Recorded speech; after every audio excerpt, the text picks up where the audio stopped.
GCSR 2002 volume 1થી 8. રાજ્યધર સેવા એટલે શું? જે કર્મચારીનો પગાર કેન્દ્ર કે રાજ્ય સરકારના એકત્રિત ભંડોળ સિવાયના અન્ય ભંડોળોમાંથી પડતો હોય તેવી સેવા. ફરજમાં કઈ બાબતનો સમાવેશ થતો નથી? કર્મચારી રજા પર હોય તે દરમિયાન ખાતાકીય પરીક્ષામાં ઉપસ્થિત થાય તેવા કિસ્સામાં પરીક્ષાના દિવસોનો સમયગાળો.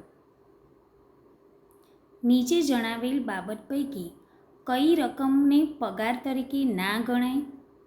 માનદ વેતન. પગાર એટલે શું?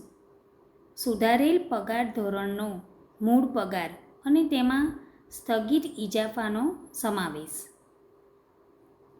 કર્મચારીનો પગાર કાયમી કરતાં ઓછો પગાર નક્કી થાય ત્યારે ખોટ પૂરી કરવા આપવામાં આવતો પગાર એટલે શું? અંગત પગાર. સ્થગિતતા ઇજાફો કેવો પગાર ગણાય? સ્થગિત પગાર. પગાર સુધારણાને કારણે અથવા અન્ય કારણે તેના પાકા પગાર કરતાં ઓછો પગાર નક્કી થાય ત્યારે તે ખોટ પૂરી કરવા આપવામાં આવતા પગારને શું કહેવામાં આવે છે? અંગત પગાર. પગાર સુધારણાને કારણે અથવા અન્ય કારણે તેના પાકા પગાર કરતાં ઓછા પગાર નક્કી થાય ત્યારે તે ખોટ પૂરી આપવામાં આવતા પગારને શું કહેવાય છે? અંગત પગાર. નીચેમાંથી કયું વિધાન ખોટું છે? મોંઘવારી ભથ્થાની ગણતરી માટે ખાસ પગારને ધ્યાનમાં લેવામાં આવે છે. આ વિધાન ખોટું છે. કર્મચારીના વધારાના પરિશ્રમના પ્રકારને અને કામમાં કે જવાબદારીમાં થતા વધારાને ધ્યાનમાં રાખીને આપવામાં આવતા પગારને શું કહેવાય? ખાસ પગાર. અંગત પગાર એટલે કર્મચારીનો પગાર કાયમી કરતાં ઓછો નક્કી થાય ત્યારે ખોટ પૂરી કરવા આપવામાં આવતો પગાર. હંગામી જગ્યા એટલે શું? પગારનો નિશ્ચિત દર ધરાવતી મર્યાદિત સમય માટે મંજૂર થયેલી જગા. કર્મચારીના વધારાના પરિશ્રમના પ્રકારને અને કામમાં કે જવાબદારીમાં થતા વધારાને ધ્યાનમાં રાખીને આપવામાં આવતા પગારને શું કહેવાય? ખાસ પગાર. સરકારે કાયદા વિભાગમાં મુદતી જગ્યાઓ તરીકે જાહેર કરેલ જગાઓની મુદતનો સમયગાળો કેટલો હોય છે? 3 વર્ષ. મર્યાદિત સમય માટે મંજૂર કરાયેલ નિશ્ચિત દર ધરાવતી જગાને શું કહેવાય? હંગામી જગા. કાયદા વિભાગની મુદતી જગાઓ તરીકે સરકારે જાહેર કરેલી જગ્યાઓની મુદતનો સમયગાળો કેટલો છે? 3 વર્ષ. પગાર ધોરણ એટલે શું? લઘુત્તમ પગાર કે અધિકતમ પગાર. સરકારી નોકરીમાં પ્રથમ નિમણૂક વખતે કર્મચારીનો નિયત પગાર ધોરણમાં કયો પગાર નક્કી કરવાનો થાય? ન્યૂનતમ. ઇજાફો એટલે શું? પગારમાં ક્રમિક વધારો. ચાર્જ એલાઉન્સ વધુમાં વધુ કેટલા માસ કે કેટલા વર્ષ સુધી મંજૂર કરી શકાય? 12 માસ એટલે કે 1 વર્ષ. જે પગાર ધોરણનો લઘુત્તમ પગાર, અધિકતમ પગાર, ઇજાફાનો દર અને ઇજાફાનો સમય સમાન હોય પરંતુ એક જ સંવર્ગમાં આવતા ન હોય તો તે પગાર ધોરણને શું કહેવાય? સમસમાન એટલે કે સમાન પગાર ધોરણ. ગુજરાત મુલકી સેવા પગાર નિયમો 2002 મુજબ પ્રથમ નિમણૂક વખતે કયો પગાર મળે? જે તે જગાનો ન્યૂનતમ પગાર. જુદા જુદા સંવર્ગના પગાર ધોરણમાં લઘુત્તમ પગાર, ઇજાફાનો દર અને ઇજાફાનો સમય સમાન હોય તેવા પગાર ધોરણને કેવો પગાર ધોરણ કહેવાય? એક જ પગાર ધોરણ. કર્મચારીની નિમણૂક કામચલાઉ બઢતી દ્વારા થઈ હોય ત્યારે પગાર બાંધણી કયા નિયમ હેઠળ કરવામાં આવે છે? નિયમ 11(1) મુજબ. ગુજરાત મુલકી સેવા પગારના નિયમો 2002 મુજબ પ્રથમ નિમણૂક વખતે કયો પગાર મળે? જે તે જગાનો ન્યૂનતમ પગાર. નીચલી જગા પર ઇજાફો મેળવતા પહેલાં કર્મચારીને બઢતી આપવામાં આવે ત્યારે તેણે બઢતીની તારીખથી 1 માસમાં વિકલ્પ આપવાની જોગવાઈ ગુજરાત મુલકી સેવા પગાર નિયમો 2002ના કયા નિયમો હેઠળ કરવામાં આવે છે? નિયમ 12. કર્મચારીની નિમણૂક ભરતીના નિયમો અને સિનિયોરિટીને ધ્યાનમાં લઈને નિયમિત બઢતી દ્વારા નિમણૂક થઈ હોય ત્યારે ઉપલી જગાના પગાર ધોરણમાં પગાર બાંધણી કઈ રીતે કરવામાં આવે છે? કર્મચારીને મળતા પગારમાં કાલ્પનિક ઇજાફો ઉમેર્યા પછી ઉપલા તબક્કે ઉપલી જગાના પગાર ધોરણમાં પગાર નક્કી કરવો. બઢતી સમયે પગાર નિયત કરવા કર્મચારીએ કેટલા સમયમાં વિકલ્પ આપવાનો હોય છે? બઢતીની તારીખથી 1 માસમાં. કર્મચારીની નિમણૂક ભરતીના નિયમો અને સિનિયોરિટીને ધ્યાનમાં લઈને નિયમિત બઢતી દ્વારા નિમણૂક થઈ હોય ત્યારે પગાર બાંધણી કઈ રીતે કરવામાં આવે છે? નિયમ 11(1) મુજબ. કર્મચારીને બઢતી સમયે ઇજાફાની તારીખે પગાર નક્કી કરવાનો વિકલ્પ આપવા ગુજરાત મુલકી સેવા પગાર નિયમો 2002ના કયા નિયમમાં જોગવાઈ કરવામાં આવી છે? નિયમ 12. ₹4,000, 100, 6,000ના પગાર ધોરણમાં ₹5100 મેળવતા કર્મચારીને ₹5,000, 150, 8,000ના પગાર ધોરણમાં નિયમિત બઢતી મળતા બઢતીની તારીખે કેટલો પગાર નક્કી થાય? ₹5,300. વધુ મહત્ત્વની ફરજો કે જવાબદારીવાળી ન હોય તેવી બીજી જગ્યા પર કર્મચારીની નિમણૂક વખતે પગાર બાંધણી કરવાની જોગવાઈ ગુજરાત મુલકી સેવા પગાર નિયમો 2002ના કયા નિયમમાં કરવામાં આવેલ છે? નિયમ 16. સરકારી કર્મચારીને ભરતીના નિયમોમાં સિનિયોરિટીને ધ્યાનમાં લીધા સિવાય એટલે કે કામચલાઉ વ્યવસ્થા રૂપે બઢતીથી નિમણૂક આપવામાં આવે ત્યારે પગાર કઈ રીતે નક્કી કરવામાં આવે છે? મૂળ નીચલી જગ્યામાં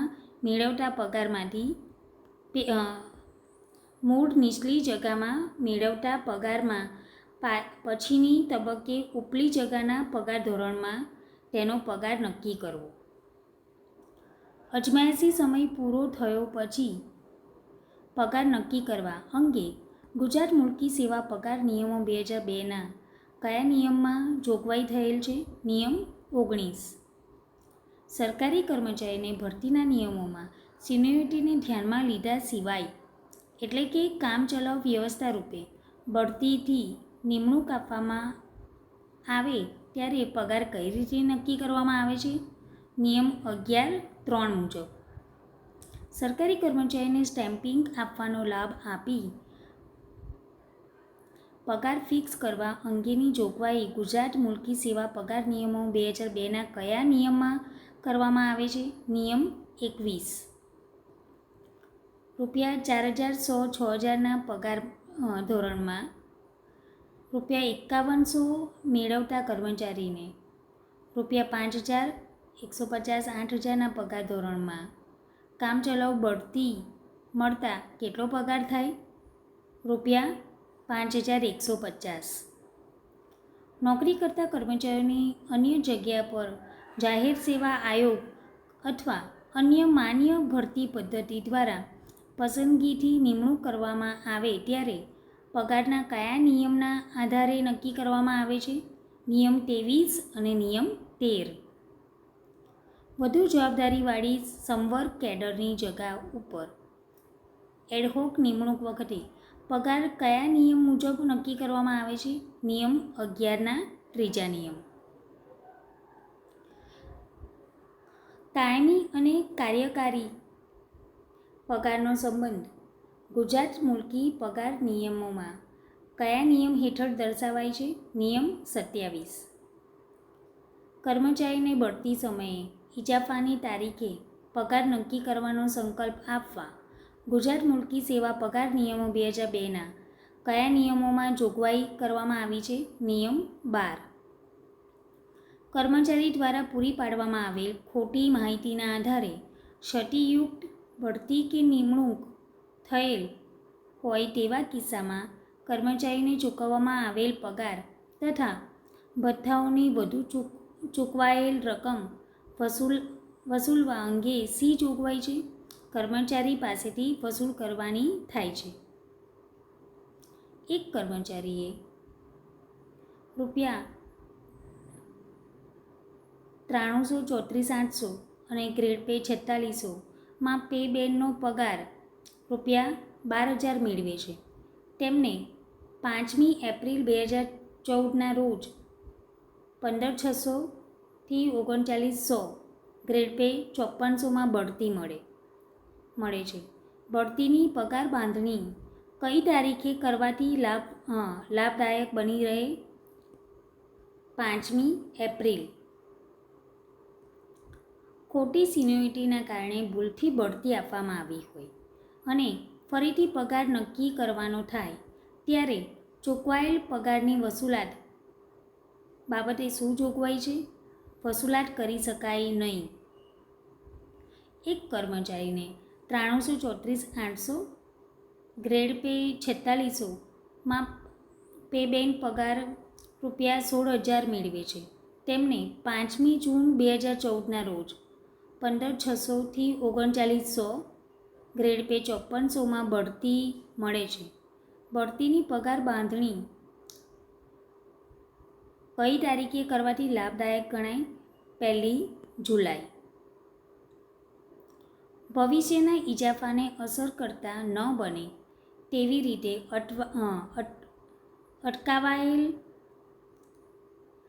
અટકાવેલ ઇજાફાની મુદત પૂરી થતાં પહેલાં કર્મચારીને ઉપલી જગા પર કાર્યકારી નીમવામાં આવે ત્યારે પગાર નિયમિત કરવા અંગે ગુજરાત મુલકી સેવા પગાર નિયમો 2002માં કયા નિયમમાં જોગવાઈ થયેલ છે? નિયમ 38(2). કોઈ કર્મચારી જાહેર સેવા આયોગ જીપીએસસી અથવા અન્ય માન્ય પદ્ધતિ દ્વારા પસંદગી પામી રાજ્ય સરકારના અન્ય ખાતા કે કચેરીમાં નિમણૂક મેળવે ત્યારે કર્મચારીને કેવા સંજોગોમાં પગાર રક્ષણ મળે? ઉપર અ અને બ બંને પ્રસંગથી જ્યાં પગાર ધોરણ નીચું કે સરખું હોય.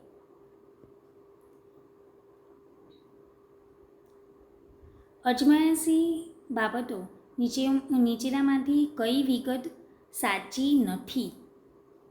અજમાયશી સમયગાળા દરમિયાન અજમાયશીને ઇજાફો મળતો નથી તે બાબત સાચી નથી. કર્મચારીની વધુ જવાબદારીવાળી ન હોય તેવી જગાઓ પર નિમણૂક વખતે પગાર કઈ રીતે નક્કી કરવામાં આવે છે? પહેલી જગાના તે કર્મચારીને મળતા પગારનો તબક્કો બીજી જગાના પગાર ધોરણમાં હોય તો તે તબક્કે અને તબક્કો ન હોય તો નીચેના તબક્કે. નીચેનામાંથી કઈ સેવા ઇજાફો માટે ગણાતી નથી? અસાધારણ રજામાં ગાળેલ સમય. નીચેનામાંથી કયું વિધાન ખોટું છે? અજમાયશીને અજમાયશ સમય દરમિયાન ઇજાફો મળે છે. આ વિધાન ખોટું છે. નીચેનામાંથી કયો સમયગાળો ઇજાફા માટે ધ્યાને લેવાતો નથી? અસાધારણ રજામાં ગાળેલ સમય. આ વિધાન ઇજાફા માટે ધ્યાને લેવામાં આવતો નથી. નોકરી કરતા કર્મચારીઓની અન્ય જગા પર જાહેર સેવા આયોગ અથવા અન્ય સામાન્ય ભરતી પદ્ધતિ દ્વારા પસંદગીથી નિમણૂક કરવામાં આવે ત્યારે પગાર કયા નિયમના આધારે નક્કી કરવામાં આવે છે? નિયમ 23 અને નિયમ 13. અધિકતમ તબક્કે સ્થગિત થયેલ બધા જ કર્મચારીઓને દર 2 વર્ષે એક સ્થગિત ઇજાફો આપવાની જોગવાઈ છે. તે અંતર્ગત વધુમાં વધુ આવા કેટલા ઇજાફા આપી શકાય? 3 ઇજાફા. જો કર્મચારી જાહેર સેવા આયોગ અથવા અન્ય માન્ય ભરતી પદ્ધતિ દ્વારા પસંદગી પામી રાજ્ય સરકારના અન્ય ખાતા કે કચેરીમાં નિમણૂક મેળવેલ ત્યારે કર્મચારીને કેવા સંજોગોમાં પગાર રક્ષણ મળે? નવી નિમણૂકનું પગાર ધોરણ ઊંચું હોય અથવા સરખું હોય ત્યારે. સ્થગિત ઇજાફા વધુમાં વધુ કેટલા મળે? 3 ઇજાફા મળે.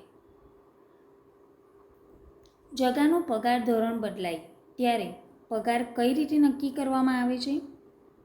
પહેલી જગાના તે કર્મચારીને મળતા પગારનો તબક્કો બીજી જગાના પગાર ધોરણમાં ન હોય તો નીચેના તબક્કે અથવા નિયમાનુસાર. પોતાના પગાર ધોરણના મહત્તમ તબક્કે પગાર સ્થગિત થયા બાદ વધુમાં વધુ કેટલા ઇજાફા મળવા પાત્ર થાય? 3. બઢતી કે નિમણૂકની કોઈ ક્ષતિઓને કારણે ભૂલથી બઢતી આપવામાં આવી હોય અને પાછળથી પગાર નક્કી કરવાનો પ્રશ્ન ઉપસ્થિત થાય ત્યારે પગાર કઈ રીતે નક્કી કરવામાં આવે? જો બઢતી ન મળી હોય તો શું પગાર મેળવતા હોય તે રીતે કાલ્પનિક પગાર નક્કી કરવો. ગુજરાત મૂલકી સેવા પગાર નિયમો 2002ના નિયમ 40 મુજબ નીચેનામાંથી કઈ બાબત સાચી નથી? સ્થગિત ઇજાફાના દરે આપવામાં આવતો પગાર તે અંગત પગાર નથી. આ બાબત સાચી નથી. બઢતી કે નિમણૂકની કોઈ ક્ષતિઓને કારણે ભૂલથી બઢતી આપવામાં આવી હોય અને પાછળથી પગાર નક્કી કરવાનો પ્રશ્ન ઉપસ્થિત થાય ત્યારે ચૂકવાયેલ પગારની વસૂલાત બાબતે શું જોગવાઈ છે? વસૂલાત કરી શકાય નહીં. એક કર્મચારીનો પગાર તારીખ 1/7/2012ના રોજ પોતાના પગાર ધોરણના મહત્તમ તબક્કે પહોંચે છે. તેઓને ક્યારે ઇજાફો આપવાનો થાય? તારીખ 1/7/2014. નીચેનામાંથી કયું વિધાન સાચું છે? ઊંચી જગા પર કાર્યકારી બજાવેલ ફરજો નીચી જગા પર ઇજાફા માટે ગણી શકાય. અપરિપક્વ ઇજાફો મંજૂર કરવાની સત્તા કોને હોય છે?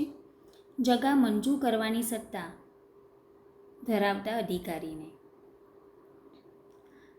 કયા સમયની પગાર ધોરણમાં ઇજાફામાં ના ગણાય? અસાધારણ રજાનો સમય જે ઇજાફામાં ના ગણી શકાય. અપરિપક્વ ઇજાફો કોણ મંજૂર કરે? ખાતાના વડાને અથવા જગા મંજૂર કરવાની સત્તા ધરાવતા અધિકારી મંજૂર કરે. નીચેનામાંથી કયો સમયગાળો પગાર ધોરણમાં ઇજાફા માટે ધ્યાને લેવામાં આવતો નથી? અસાધારણ રજા ઉપર ગાળેલ સમય જે ધ્યાને લેવામાં આવતો નથી. એક સરકારી કર્મચારી તારીખ 1/2/2010ના રોજ ભવિષ્યની અસર સિવાય 2 વર્ષ માટે એક ઇજાફો અટકાવવાની શિક્ષા કરવાનો હુકમ થાય છે. તેના ઇજાફાની રકમ ₹500 છે. તારીખ 5/7/2011ના રોજ શિક્ષાનો હુકમ રદ કરવામાં આવે છે. તારીખ 1/8/2011ના પગાર બિલ સાથેના તફાવત બિલમાં ઇજાફાની કેટલી લેણી રકમ આકારવાની થશે? ઇજાફાની તારીખ 1/7 છે. ₹75,000. ડાક્ટરી પ્રમાણપત્રને આધારે કેટલા સમયની અસાધારણ રજા ઇજાફા માટે ધ્યાને લેવાય? 6 માસ. સરકારી કર્મચારીને પોતાની જગા નિમણૂકની કામગીરી ઉપરાંત એક કે વધુ સ્વતંત્ર જગાનો હવાલો સોંપવામાં આવે ત્યારે અને આવી અન્ય જગા તેની જગાની તાબાની જગા હોય તો તેવી ફરજ માટે ખાસ પગાર મળવાપાત્ર થતા અંગેની જોગવાઈ ગુજરાત મૂલકી સેવા પગાર નિયમો 2002ના કયા નિયમમાં કરવામાં આવે છે? નિયમ 45 અને 46. ગુજરાત મુલકી સેવા નિયમો 2002 પગાર ધોરણના મહત્તમ તબક્કે પહોંચ્યા પછી સ્થગિત ઇજાફો કેટલો સમય મળવાપાત્ર છે? દર 2 વર્ષે એક ઇજાફો. એક જિલ્લા પ્રાથમિક શિક્ષણ અધિકારીને તે જ જિલ્લા શિક્ષણ અધિકારીનો વધારાનો ચાર્જ સોંપાય છે, ત્યારે ચાર્જ એલાઉન્સ અંગે શું જોગવાઈ છે? 5% ચાર્જ એલાઉન્સ મળે અથવા સમાન જગ્યા હોવાથી ખાસ પગારના નિયમો લાગુ પડે. સ્થગિત ઇજાફા વધુમાં વધુ કેટલા મળે? 1 અથવા 3. એક જ કચેરીના કે ખાતાની અન્ય કચેરી કે ખાતાની બીજી સમકક્ષ જગાનો વધારાનો હવાલો સંભાળવા બદલ કર્મચારીને સંભવિત પગારના કેટલા દરે ખાસ પગાર મળવાપાત્ર છે? 5%ના દરે. સ્થગિત ઇજાફો નીચેનામાંથી કયું હેતુ માટે ધ્યાને લઈ શકાય? ઉપરના બધા જ હેતુ, એટલે કે મોંઘવારી ભથ્થાના હેતુ માટે, ઘરભાડા ભથ્થાના હેતુ માટે અને પેન્શનના હેતુ માટે. ઉપરના બધા જ હેતુ માટે ધ્યાને લઈ શકાય. સમકક્ષ જગાનો વધારાનો હવાલો સંભાળવા બદલ કેટલીક ખાસ પગાર મળે? સંભવિત પગારના 5%. સ્થગિત ઇજાફો મેળવતા કર્મચારીને ઉપલી જગા પર બઢતી મળતા કર્મચારીનો પગાર કઈ રીતે નક્કી કરવાનો હોય છે? કર્મચારીનો પગાર સ્થગિત ઇજાફાની રકમને ધ્યાનમાં લીધા સિવાય નક્કી કરવાનો હોય છે. રાજ્ય પરીક્ષા બોર્ડ વર્ગ 1ના અધિકારીને નાયબ નિયામક પ્રાથમિકનો ચાર્જ મળતા ચાર્જ એલાઉન્સ કેટલું મળી શકે છે? 10% મળી શકે છે. અપરિપક્વ અગ્રિમ ઇજાફાનો મંજૂર કરવાની સત્તા કોને છે? જગા મંજૂર કરવાની સત્તા ધરાવતા અધિકારીને. અન્ય કચેરી કે ખાતાની ઉપલી કક્ષાની જગાનો વધારાનો હવાલો સંભાળવા બદલ સંભવિત પગારના કેટલા વધારાનો પગાર મળે? 10%. વધારે જવાબદારીવાળી જગાનો હવાલો સંભાળવા બદલ કર્મચારીને અપાયેલ મળતરને શું કહેવાય? ખાસ પગાર. ઉપલી જગાનો વધારાનો હવાલો સંભાળવા બદલ કેટલો પગાર મળે? મળતા પગારના 10%. સ્થગિત ઇજાફા કેટલા મળવાપાત્ર છે? વધુમાં વધુ 1 અથવા 3. વધારાની જગાનો હવાલો અને ખાસ પગાર કચેરીના વડા કેટલા સમય સુધી મંજૂર કરી શકે? 3 માસ સુધી. કર્મચારીને પોતાની મૂળ જગાનો ફરજો ઉપરાંત અન્ય જગાની અમુક ફરજો અને જવાબદારીઓ બજાવવાનું ફરવામાં આવે તેને માટે જે કોઈ મહેનતાણું મળે તેને શું કહેવાય? અંગત પગાર કે ખાસ પગાર. ખાસ પગાર માટે ઓછામાં ઓછા કેટલા દિવસનો ચાર્જ સંભાળ્યો હોવો જોઈએ?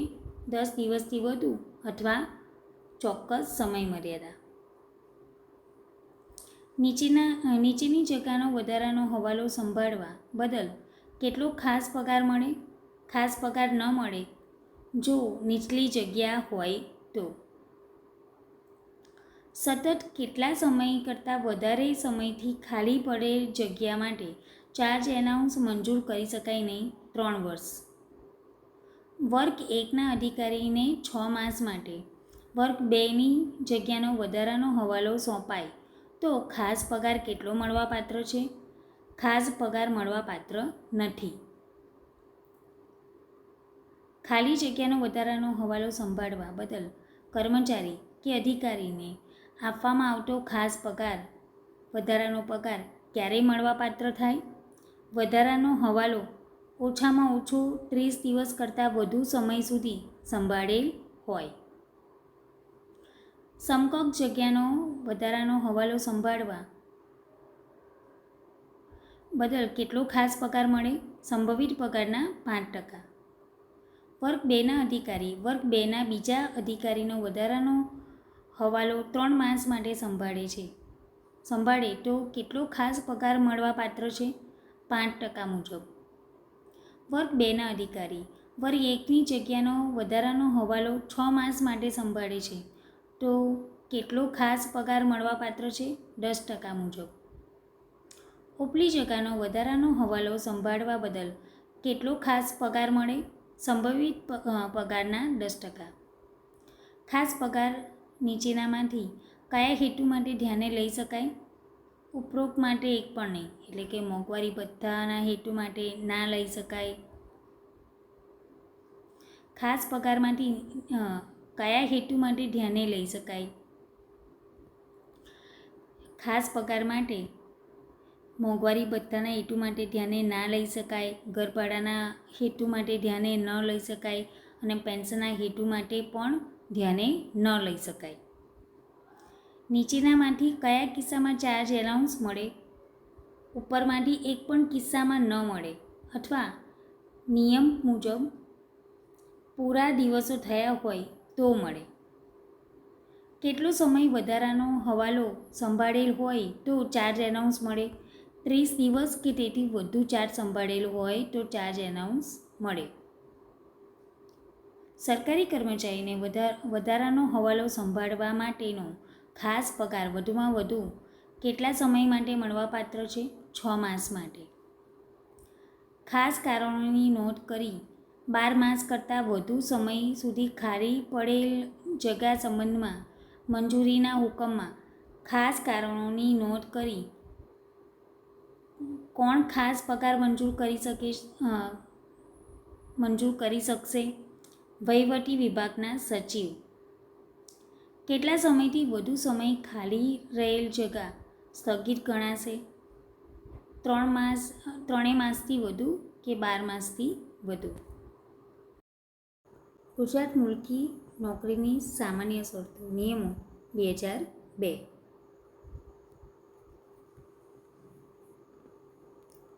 ગુજરાત મુલકી સેવા નોકરીની સામાન્ય શરતો નિયમો કયા વર્ષના છે? 2002. આ નિયમો કયા વિભાગ દ્વારા બહાર પાડવામાં આવ્યા છે? નાણાં વિભાગ. આ નિયમો કઈ બંધારણીય સત્તા હેઠળ બનાવવામાં આવ્યા છે? અનુચ્છેદ 309. નિયમોનું સત્તાવાર નામ શું છે? ગુજરાત મુલકી સેવા નોકરીની સામાન્ય શરતો નિયમો 2002. આ નિયમો ક્યારથી અમલમાં આવ્યા? 15/11/2002. નિયમોના અર્થઘટન અંગે પ્રશ્ન ઊભો થાય તો કોને મોકલવાનો રહે છે? નાણાં વિભાગ. નિયમોના અર્થઘટન અંગે નાણાં વિભાગનો નિર્ણય કેવો ગણાય? અંતિમ. નિયમોના અમલથી કોઈ વ્યક્તિને અનાવશ્યક મુશ્કેલી થાય તો છૂટછાટ કોણ આપી શકે? સરકાર. નિયમોમાં છૂટછાટ આપતી વખતે કારણો કેવી રીતે નોંધવાના રહે છે? લેખિતમાં. નિયમોમાં છૂટછાટ આપતા પહેલાં કયા વિભાગની પૂર્વ સંમતિ જરૂરી છે? નાણાં વિભાગ. સરકાર સાથેના ખાસ કરારની શરતો અને નિયમોમાં વિસંગતતા હોય તો શું અમલમાં રહેશે? કરારની શરતો. કર્મચારીના પગાર અને ભથ્થાના દાવા કયા સમયના અમલમાં રહેલા નિયમોથી નિયંત્રિત થાય છે? પગાર અને ભથ્થું મેળવવાના સમયના. રજાનો દાવો કયા સમયના નિયમોથી નિયંત્રિત થાય છે? રજા માટે અરજી અને મંજૂરીના સમયના. નિયમો હેઠળ સટ્ટાની સોંપણી મુખ્યત્વે કયા પરિશિષ્ટ સામે સંબંધિત છે? પરિશિષ્ટ 1. હિસાબ તપાસ અધિકારીની છૂટછાટથી મંજૂરી આપતી વખતે શું મોકલવાનું રહે છે? કારણોની નકલ. નિમણૂક સત્તા એટલે શું? સેવા અથવા પદ પર નિમણૂક કરવાની સત્તા ધરાવતી સત્તા. તાલીમાર્થી એટલે શું? તાલીમ માટે લેવામાં આવેલ વ્યક્તિ. સંવર્ગ એટલે શું? સેવાનો અલગ મંજૂર એકમ. સક્ષમ સત્તા એટલે શું? સત્તા ધરાવતી સરકાર અથવા નિયમ હેઠળ જેને સત્તા સોંપવામાં આવી હોય તે. દિવસ એટલે શું? મધરાતથી આગામી મધરાત સુધીનો સમય. સગીર વ્યક્તિ એટલે કે કેટલા વર્ષની ઓછી ઉંમરની વ્યક્તિ? 18 વર્ષ. માસ એટલે શું? કેલેન્ડર માસ. પ્રથમ નિમણૂક એટલે શું? સરકાર હેઠળ કોઈ વ્યક્તિની પ્રથમ નિમણૂક. રાજ્યોત્તર સેવા એટલે શું? રાજ્યના એકત્રિત ભંડોળ સિવાયના અન્ય ભંડોળમાંથી પગાર મળતી સેવા. સરકાર શબ્દથી આ નિયમોમાં સરકાર સામાન્ય રીતે કોનો અર્થ થાય? ગુજરાત સરકાર. વિભાગના વડા એટલે શું? નિયમોમાં દર્શાવેલ અથવા સરકારે જાહેર કરેલ અધિકારી. કચેરીના વડા તરીકે કોને ગણવામાં આવે છે? સરકાર દ્વારા જાહેર કરાયેલ અધિકારી અથવા સક્ષમ સત્તા દ્વારા નિર્દિષ્ટ વ્યક્તિ. મુખ્ય મથક એટલે શું? કર્મચારીના કચેરીનું મુખ્ય સ્થળ. માનદ વેતન એટલે શું? ખાસ અને પ્રસંગોપાત કામ માટે આપવામાં આવતું મહેનતાણું. ફરજ સંભાળવાનો સમય એટલે શું? નવી જગ્યાએ ફરજ સંભાળવા માટે મળતો સમય. રજા એટલે શું? સક્ષમ સત્તા દ્વારા મંજૂર કરાયેલ ગેરહાજરી. રજા પગાર એટલે શું? રજા દરમિયાન મળતી રકમ. હક અથવા લિયન એટલે શું? કાયમી જગ્યા પર કર્મચારીનો મૂળભૂત હક. સ્થાનિક ભથ્થું કયા કારણોસર આપવામાં આવે છે? સ્થાનિક પરિસ્થિતિ અથવા અવ્યવસ્થિત વિસ્તારને કારણે. સ્થાનિક ભથ્થું સામાન્ય રીતે કોને મળવાપાત્ર છે?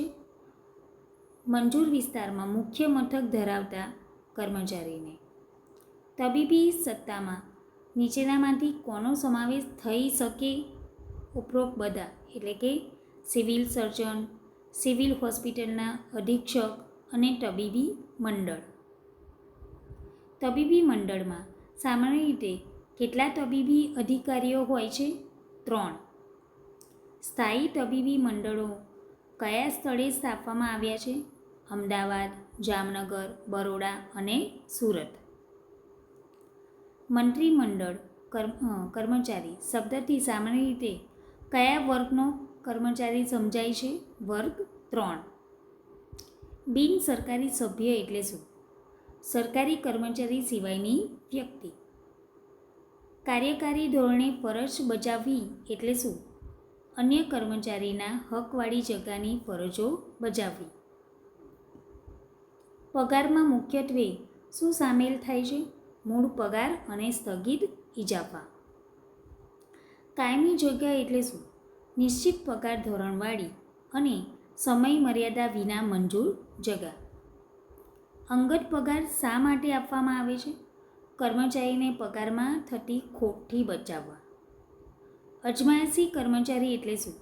અજમાયશના સમયગાળામાં રહેલો કર્મચારી. લાયકાતવાળી સેવા મુખ્યત્વે શા માટે ગણવામાં આવે છે? પેન્શન અને નિવૃત્તિ લાભો માટે. નોંધાયેલ તબીબી વ્યવસાયિક એટલે કોણ?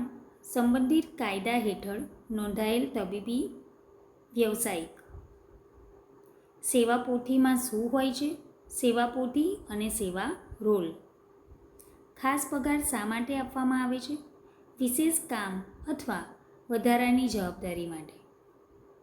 હંગામી જગ્યા એટલે શું? મર્યાદિત સમય માટે નિશ્ચિત પગાર ધોરણવાળી જગા. કામચલાઉ બદલીની વ્યાખ્યામાં મહત્તમ કેટલા દિવસનો સમયગાળો દર્શાવવામાં આવ્યો છે? 120 દિવસ. મુદતી જગા એટલે શું? કાયમી જગ્યા જે વ્યક્તિ મર્યાદિત સમય માટે ધારણ કરી શકે. સમય પગાર ધોરણ એટલે શું? ઇજાફા દ્વારા લઘુત્તમથી મહત્તમ સુધી વધતો પગાર ધોરણ. બે પગાર ધોરણો સમાન ક્યારે કહેવાય? લઘુત્તમ, મહત્તમ, ઇજાફાનો સમય અને ઇજાફાનો દર સમાન હોય ત્યારે.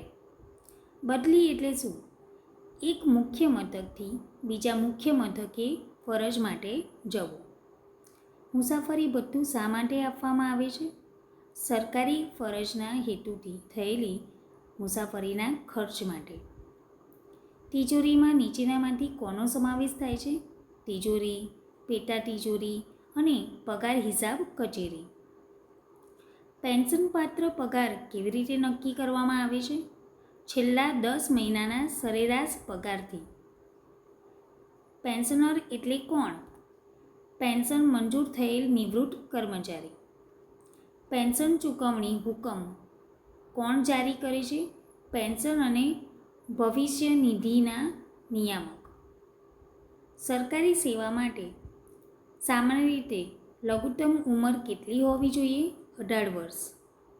નિયમો મુજબ સામાન્ય રીતે મહત્તમ ઉંમર કેટલી છે? 28 વર્ષ. કાયમી જગા પર કાયમી નિમણૂક પહેલાં તબીબી પ્રમાણપત્ર ક્યારે જરૂરી બને? કાયમી નિમણૂક પહેલાં અથવા નિયમમાં નિર્ધારિત સમય પહેલાં. તબીબી પ્રમાણપત્ર કયા પરિશિષ્ટમાં દર્શાવવામાં આવ્યું છે? પરિશિષ્ટ 3. તબીબી પ્રમાણપત્ર કોણ આપે છે? નિયત તબીબી અધિકારી. હંગામી કર્મચારીને તબીબી પ્રમાણપત્ર ક્યારે જરૂરી થઈ શકે? નિયમમાં દર્શાવેલ સમયગાળો પૂર્ણ થયા પછી.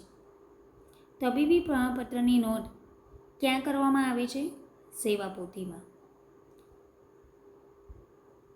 અમાન્યતા પેન્શન મેળવનારને ફરીથી સરકાર નોકરીમાં લેવા માટે શું જરૂરી છે? તબીબી મંડળનું પ્રમાણપત્ર.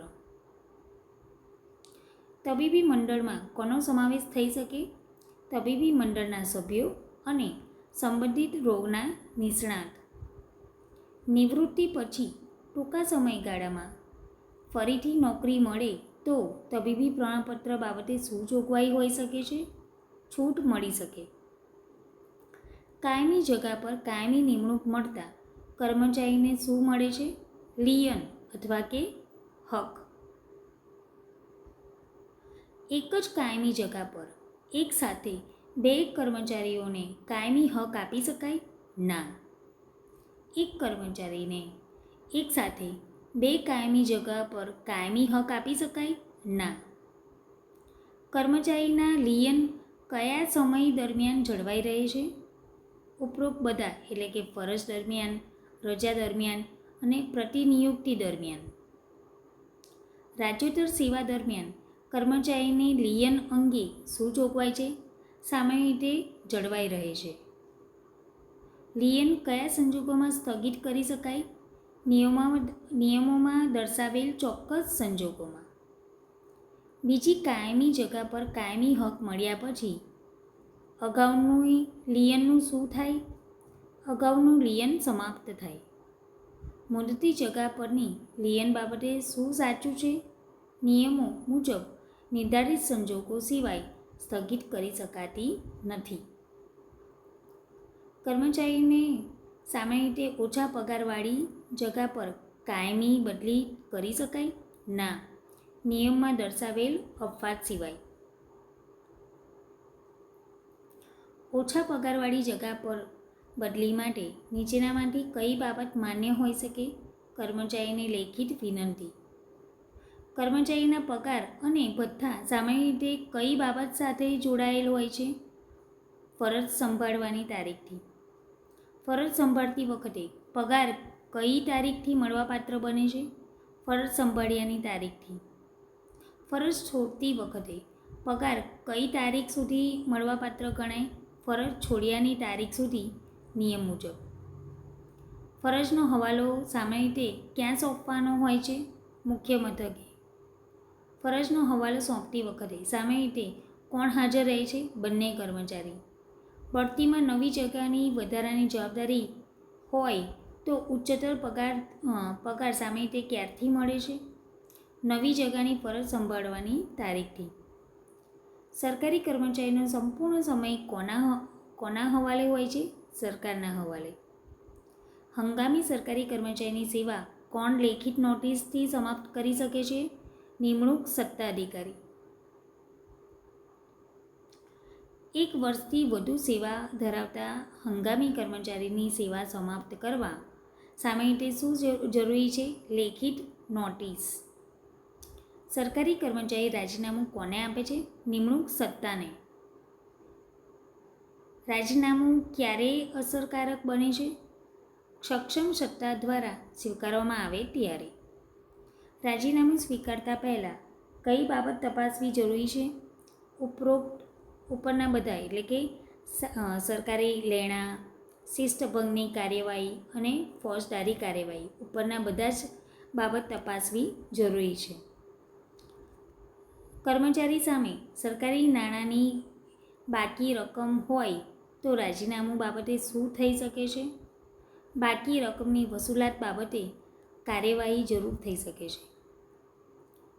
કર્મચારી સામે ખાતાકીય તપાસ ચાલુ હોય ત્યારે રાજીનામું સ્વીકારવા અંગે શું ધ્યાનમાં લેવાય?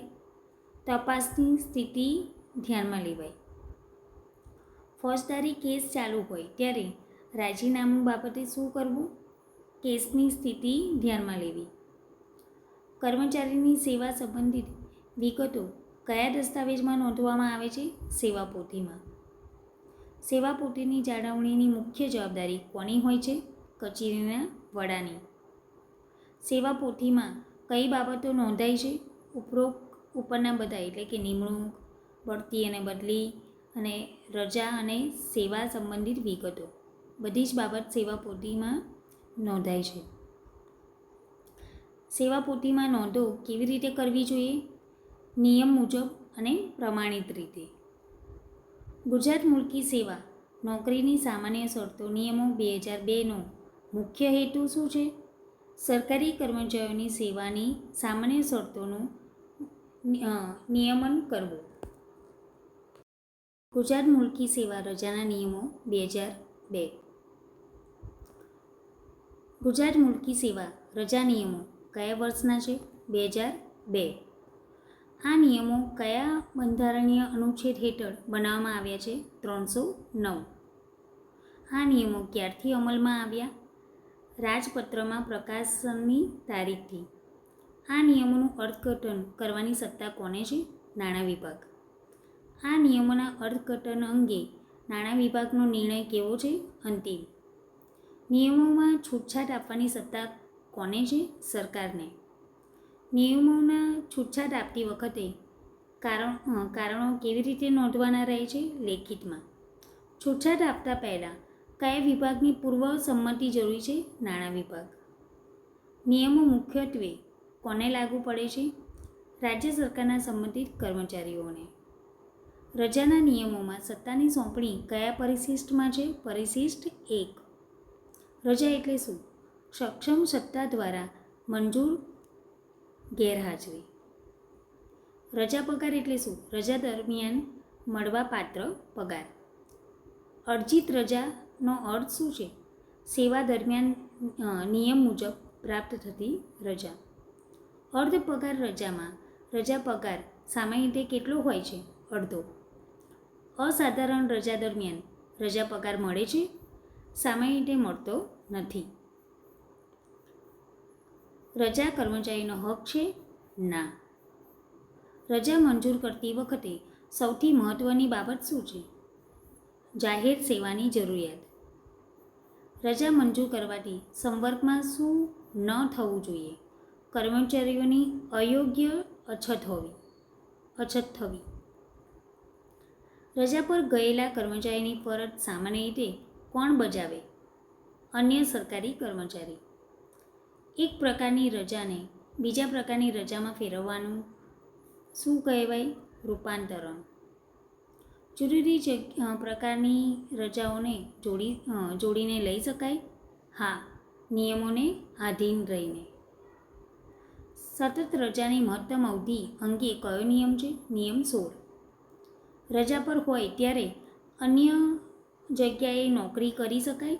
સક્ષમ સત્તાની પૂર્વ મંજૂરીથી જ, જ્યાં નિયમોમાં મંજૂરી આપે. તબીબી પ્રમાણપત્રના આધારે રજા પર હોય ત્યારે બીજી નોકરી કરી શકાય? ના. હંગામી કર્મચારીને એક સરકારી નિમણૂકમાંથી બીજી નિમણૂક મળે અને સેવા વચ્ચેનો વિરામ કેટલો હોય તો અગાઉની રજા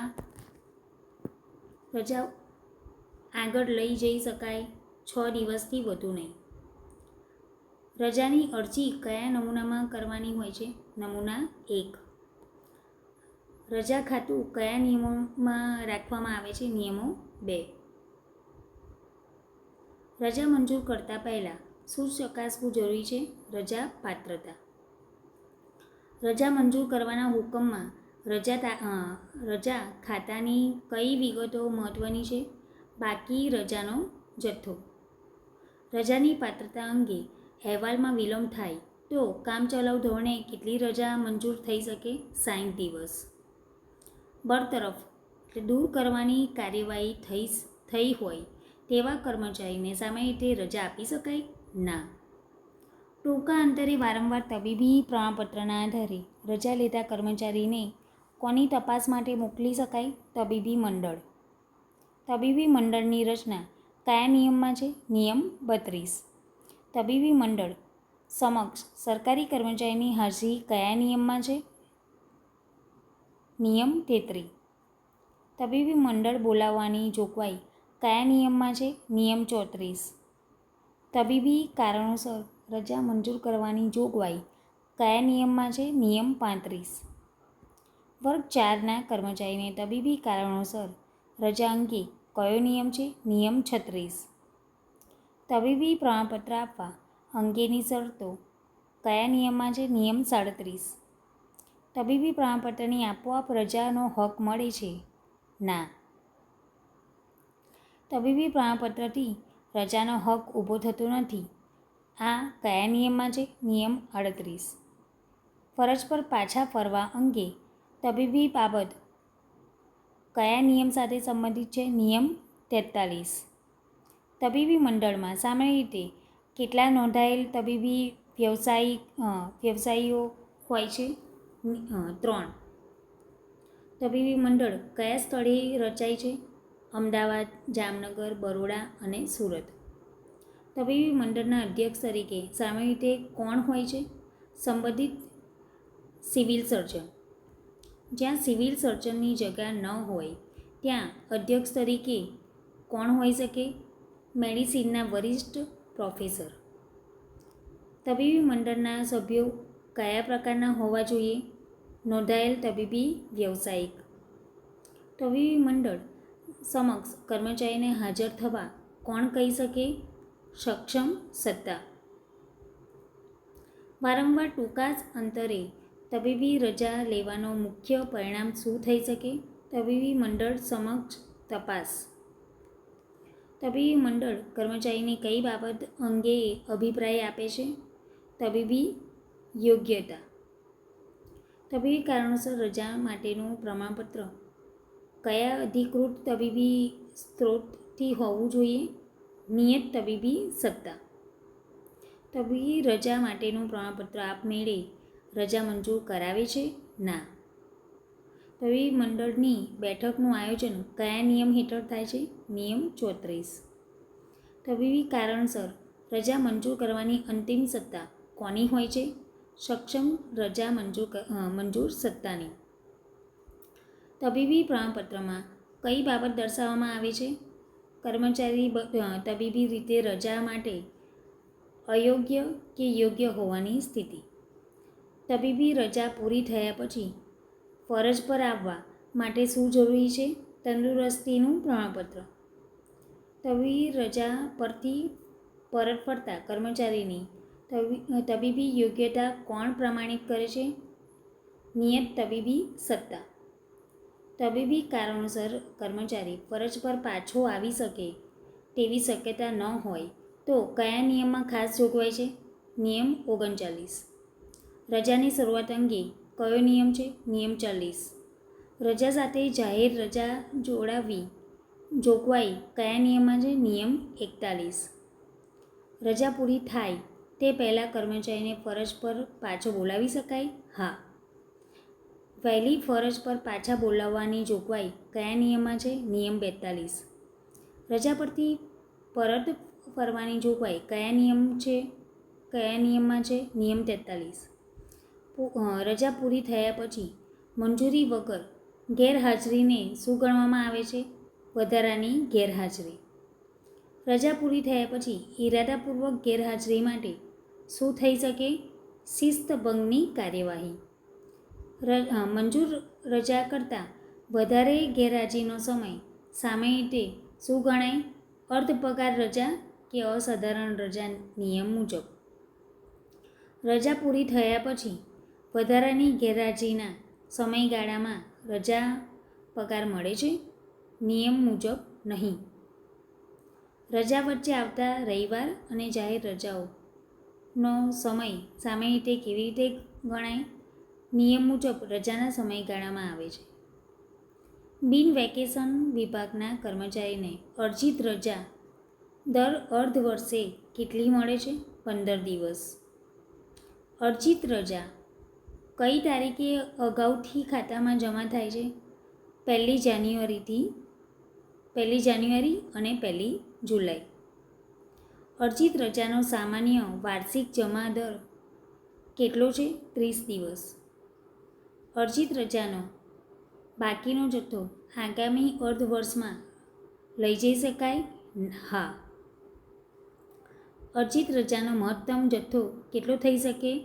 300 દિવસ.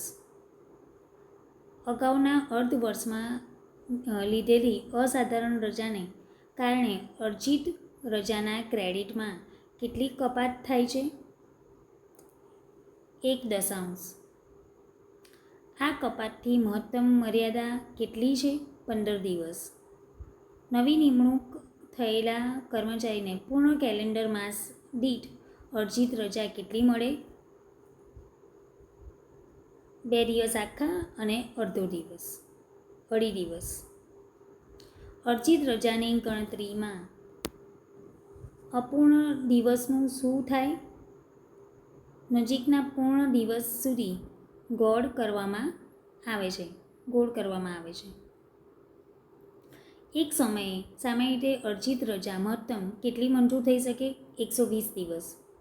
વર્ગ 1 અથવા વર્ગ 2ના કર્મચારીને ભારત બહારનો સમય હોય તો અર્જિત રજા 120 દિવસથી વધુ કેટલા સુધી મંજૂર થઈ શકે? 180 દિવસ.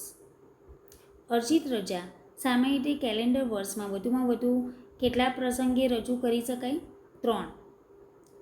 દરેક પ્રસંગે અર્જિત રજાનો સામાન્ય લઘુત્તમ સમય કેટલો છે? 7 દિવસ. અર્જિત રજા સાથે રજાના દિવસો કે જાહેર રજા જોડાય તો 7 દિવસની ગણતરીમાં શું થાય? નિયમ મુજબ રજાના દિવસો સહિત ગણતરી થાય. કર્મચારીને 120 દિવસથી વધુ અર્જિત રજા કયા ખાસ કિસ્સામાં મળી શકે છે? વર્ગ 1 કે 2ના કર્મચારીઓને અને રજાનો સમય નિર્ધારિત વિદેશોની બહાર વિતાવવાનો હોય ત્યારે. કર્મચારી સેવા દરમિયાન મૃત્યુ પામે તો અર્જિત રજાનો ક્રેડિટ કેવી રીતે ગણાય? દર પૂર્ણ માસે અઢી દિવસ. કર્મચારીને સેવામાંથી દૂર કરવામાં આવે તો અર્જિત રજાનો ક્રેડિટ કેવી રીતે ગણાય? દર પૂર્ણ માસે અઢી દિવસ. એલટીસી વખતે અર્જિત રજા કેટલી રોકડી કરી શકાય? 10 દિવસ. સમગ્ર સેવા દરમિયાન એલટીસી સાથે અર્જિત રજાનું રોકડીકરણ મહત્તમ કેટલું? 60 દિવસ. એલટીસી સમયે 10 દિવસની રજા રોકડી કરવા સાથે શું જરૂરી છે? એટલી જ અવધિની અર્જિત રજા લેવી. એલટીસી સાથે રજા રોકડીકરણ કર્યા પછી અર્જિત રજાનું ઓછામાં ઓછું કેટલું બેલેન્સ હોવું જોઈએ? 30 દિવસ. એલટીસી માટે રોકડ કરેલી રજા નિવૃત્તિ સમયે રોકડીકરણની સમયમર્યાદામાં ગણાય? હા. વેકેશન વિભાગ એટલે શું? જ્યાં નિયમિત વેકેશન આપવામાં આવે છે તે. એક કર્મચારીની 2 નિમણૂકમાંથી એક વેકેશન વિભાગમાં અને બીજી બિન વેકેશન વિભાગમાં હોય તો તેને કયા વિભાગમાંનો કર્મચારી ગણાય? બિન વેકેશન વિભાગ. વેકેશન વિભાગના કર્મચારીને સંપૂર્ણ વેકેશન ભોગવે તો તે વર્ષ માટે અર્જિત રજા મળે ના. વેકેશનનો અમુક ભાગ ભોગવ્યો હોય તો અર્જિત રજા કેવી રીતે ગણાય? ન ભોગવેલા વેકેશનના પ્રમાણમાં. વેકેશન વિભાગમાં કોઈ પણ વેકેશન ન ભોગવે તો અર્જિત રજા કયા નિયમ મુજબ મળે? નિયમ 46. વેકેશન વિભાગમાં વર્ષનો અર્થ શું છે? 12 મહિનાની વાસ્તવિક સેવા.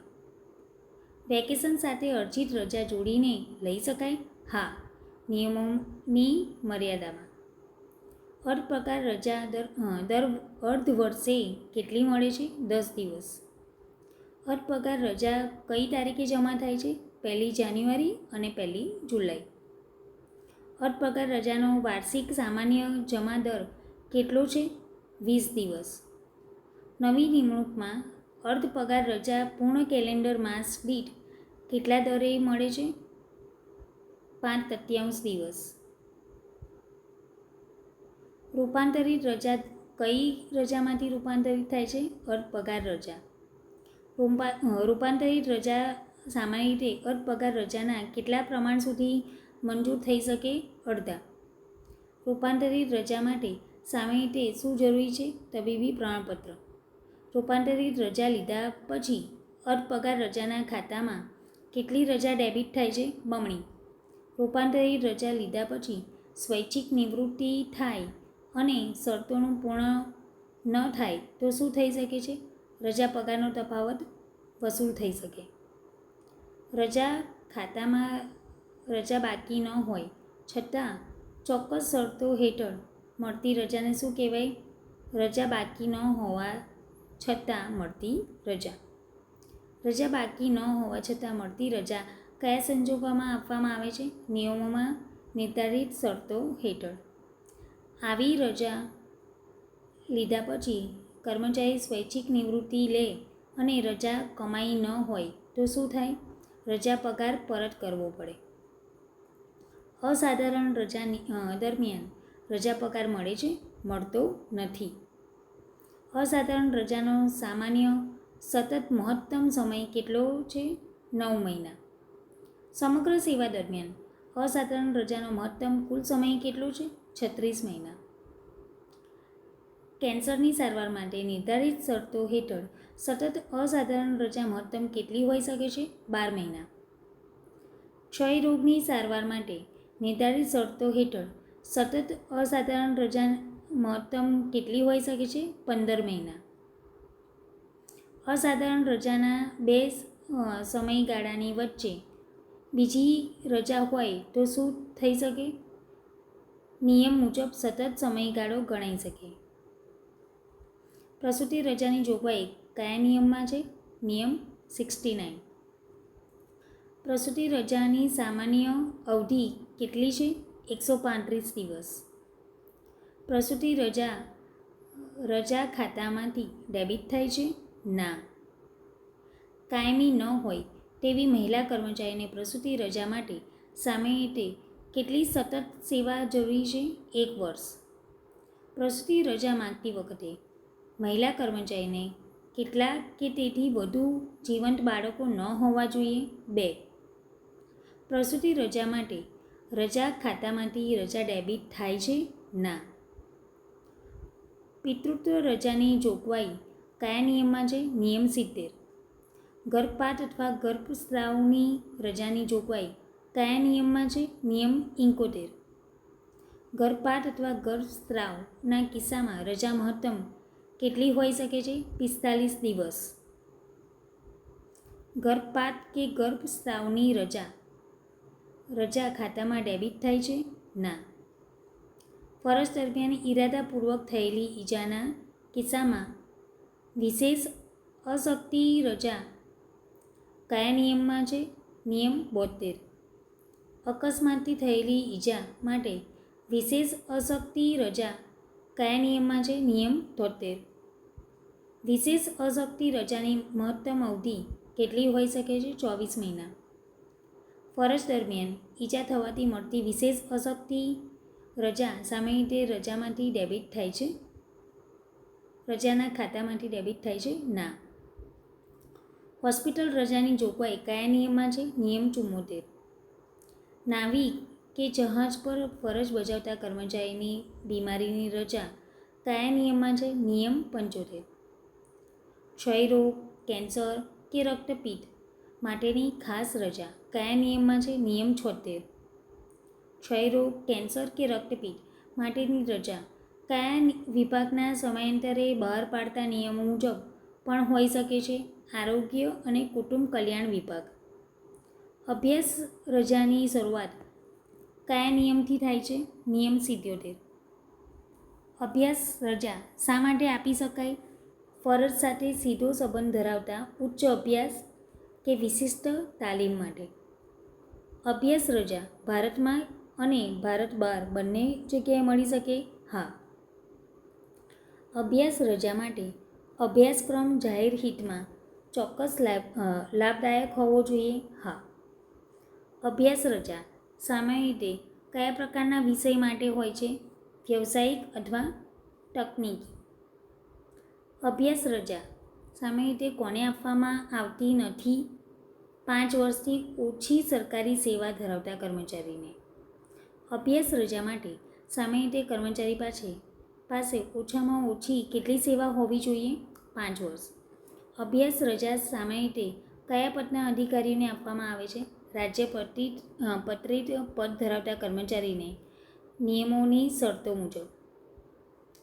એક સમયે અભ્યાસ રજાની સામાન્ય મહત્તમ અવધિ કેટલી છે? 12 મહિના.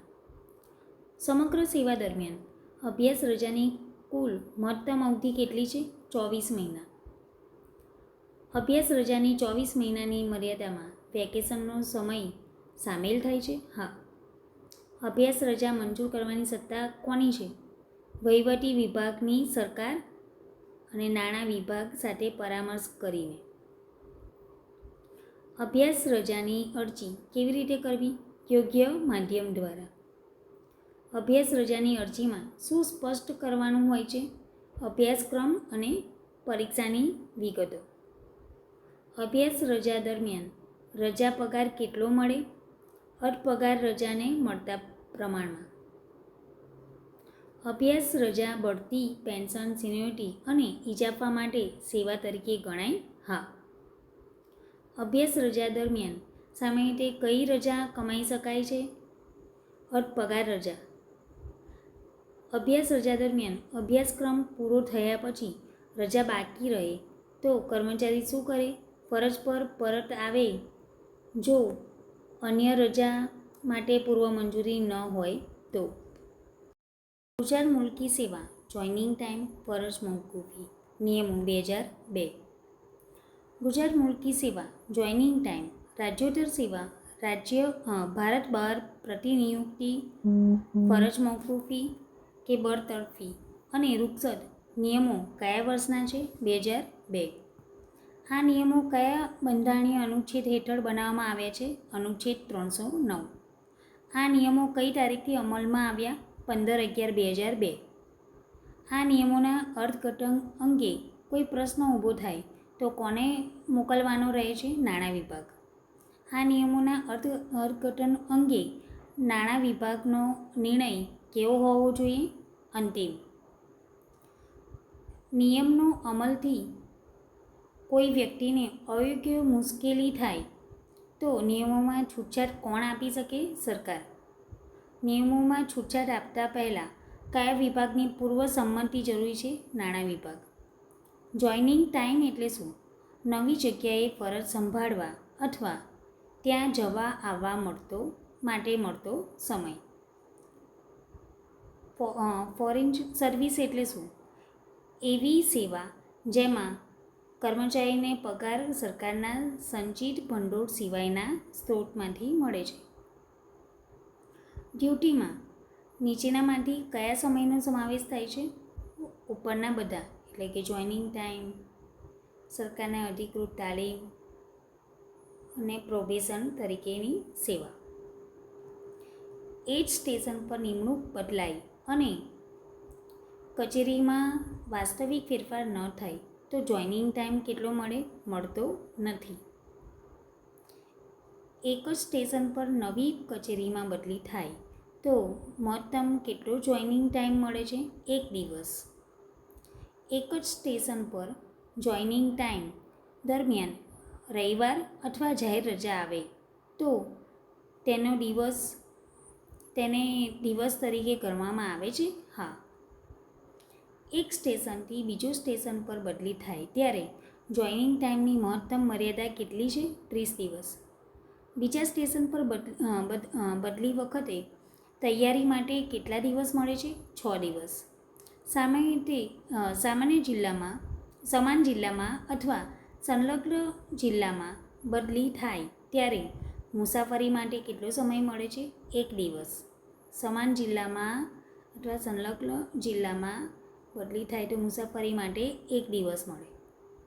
સમાન અથવા સંલગ્ન જિલ્લા સિવાયના સ્થળે બદલી થાય ત્યારે મુસાફરી માટે કેટલો સમય મળે છે? 2 દિવસ. જોઈનિંગ ટાઈમની ગણતરીમાં રવિવાર શું થાય છે? દિવસ તરીકે ગણાતો નથી, પરંતુ 30 દિવસની મહત્તમ મર્યાદામાં ગણાય છે. જોઈનિંગ ટાઈમની ગણતરીમાં ગેઝેટેડ હોલિડેઝનો શું થાય છે? 1 દિવસ તરીકે ગણાય છે. મળવાપાત્ર જોઈનિંગ ટાઈમ 1 કે 2 હપ્તામાં કેટલા સમયગાળામાં લઈ શકાય? 6 મહિનામાં.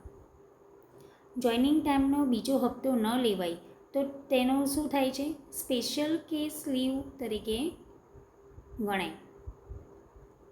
કર્મચારીને ટ્રાન્ઝિટ દરમિયાન નવી નિમણૂક મળે તો બીજી વખત કેટલા દિવસની તૈયારીનો સમય મળે? બીજી વખત 6 દિવસ મળતા નથી.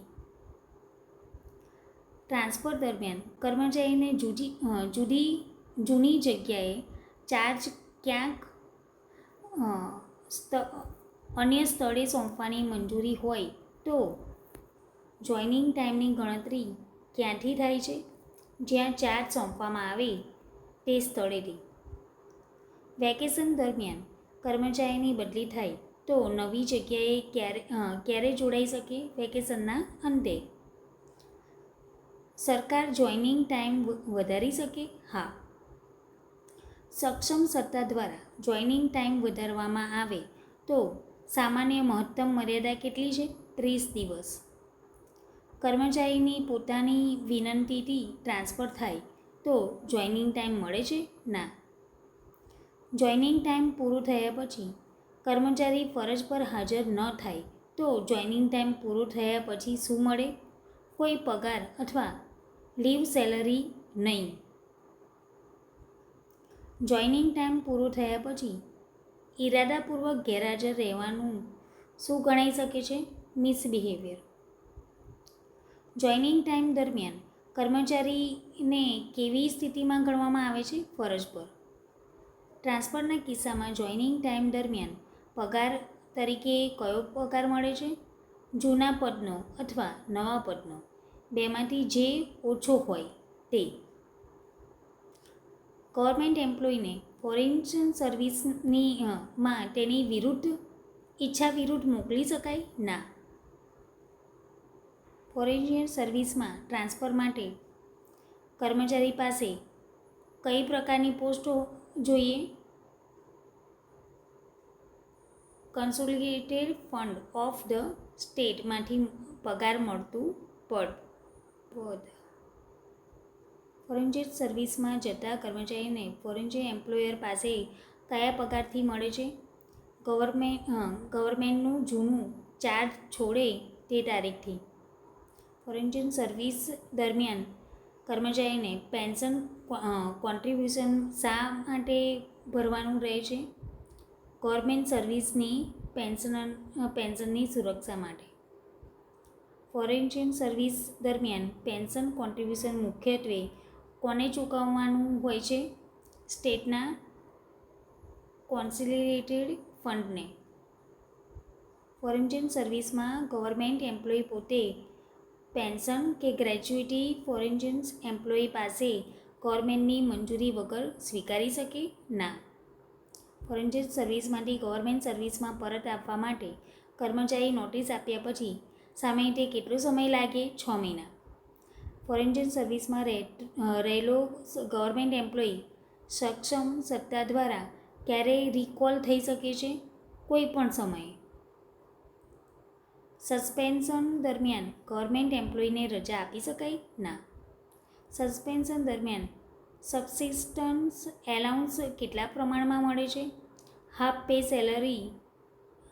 પે લીવ પર મળતા લીવ સેલરી જેટલું પ્લસ ડીએ ડીએ.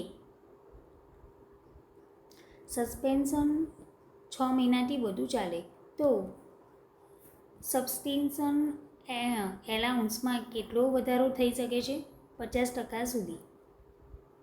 સસ્પેન્શન કર્મચારીને સીધા કારણોસર લાંબુ થયું હોય તો સબસ્ટિન્શન એલાઉન્સમાં કેટલો ઘટાડો થઈ શકે છે? 50% સુધી.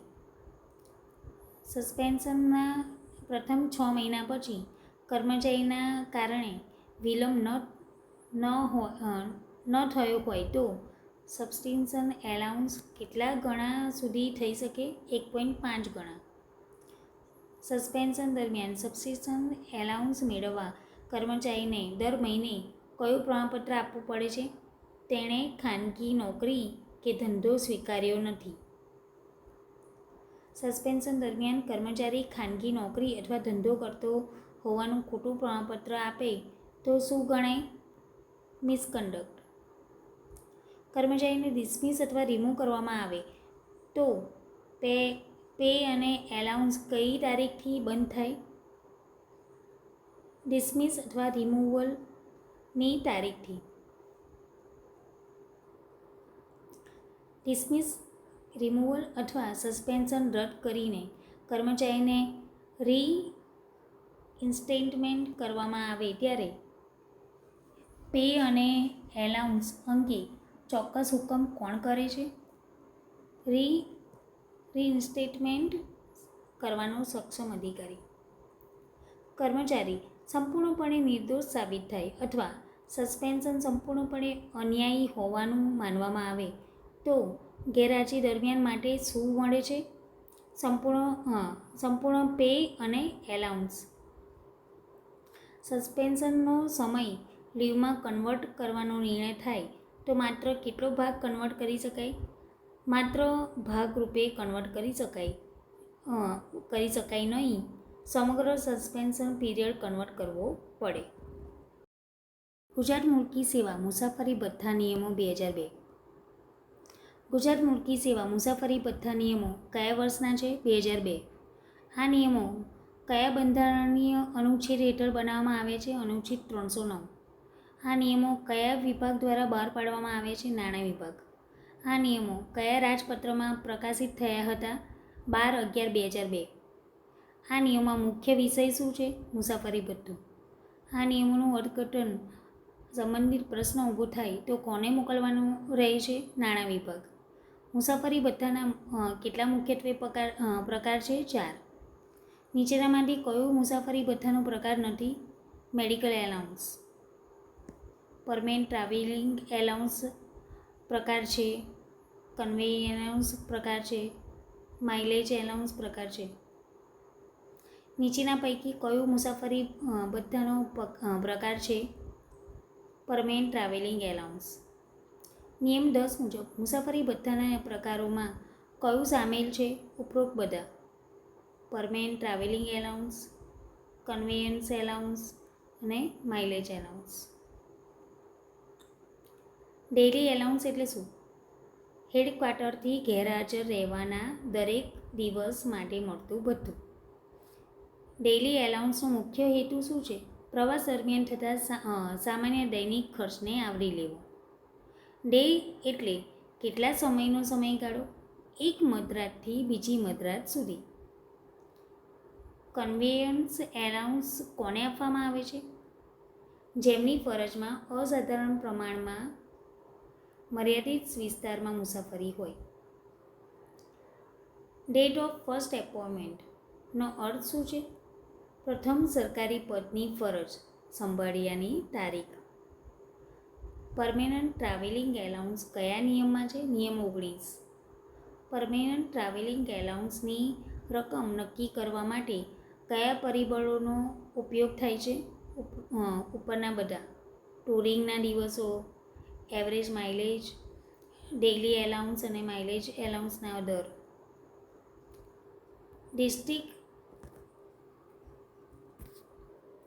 ડિસ્ટ્રિક્ટ જ્યુરિડિક્શન ધરાવતા કર્મચારી માટે સરેરાશ પ્રવાસ કેટલા કિમી પ્રતિ દિવસ માનવામાં આવે છે? 30 કિમી. હેડ ઓફ ડિસ્ટ્રિક્ટ ઓફિસ માટે સરેરાશ પ્રવાસ કેટલા કિમી પ્રતિ દિવસ ગણાય છે? 45 કિમી. તાલુકા વાઇઝ જ્યુરિડિક્શન ધરાવતા કર્મચારી માટે સરેરાશ પ્રવાસ કેટલા કિમી પ્રતિ દિવસ ગણાય છે? 22 કિલોમીટર. પરમેનન્ટ ટ્રાવેલિંગ એલાઉન્સના તૂટેલા મહિના માટે દરરોજ કેટલા પ્રમાણમાં ગણતરી થાય છે? 1/30. પરમેનન્ટ ટ્રાવેલિંગ એલાઉન્સ માટે તૂટેલા મહિનાની ગણતરી કયા નિયમમાં છે? નિયમ 21. પરમેનન્ટ ટ્રાવેલિંગ એલાઉન્સ મેળવનાર કર્મચારી પોતાની જ્યુરિડિક્શનની બહાર ફરજ પર જાય તો શું મળી શકે છે? નિયમ મુજબ વધારાનું ટ્રાવેલિંગ એલાઉન્સ. પોતાના પેટ્રોલ કાર, જીપથી મુસાફરી માટે મૂળ નિયમોમાં રોડ માઇલેજની દર કેટલો દર્શાવેલ છે? 400 પૈસા પ્રતિ કિલોમીટર. પોતાના ડીઝલ કાર, જીપની મુસાફરી માટે મૂળ નિયમોમાં કેટલો દર દર્શાવેલ છે? 200 પૈસા પ્રતિ કિલોમીટર. સ્કૂટર કે મોટરસાઇકલથી મુસાફરી માટે મૂળ નિયમોમાં કેટલો દર દર્શાવેલ છે? 100 પૈસા પ્રતિ કિલોમીટર. ટોંગા, સાયકલ રિક્ષો કે મેન ડ્રાઈવન રિક્ષો માટે મૂળ નિયમોમાં રોડ માઇલેજ કેટલો છે? 200 પૈસા પ્રતિ કિમી.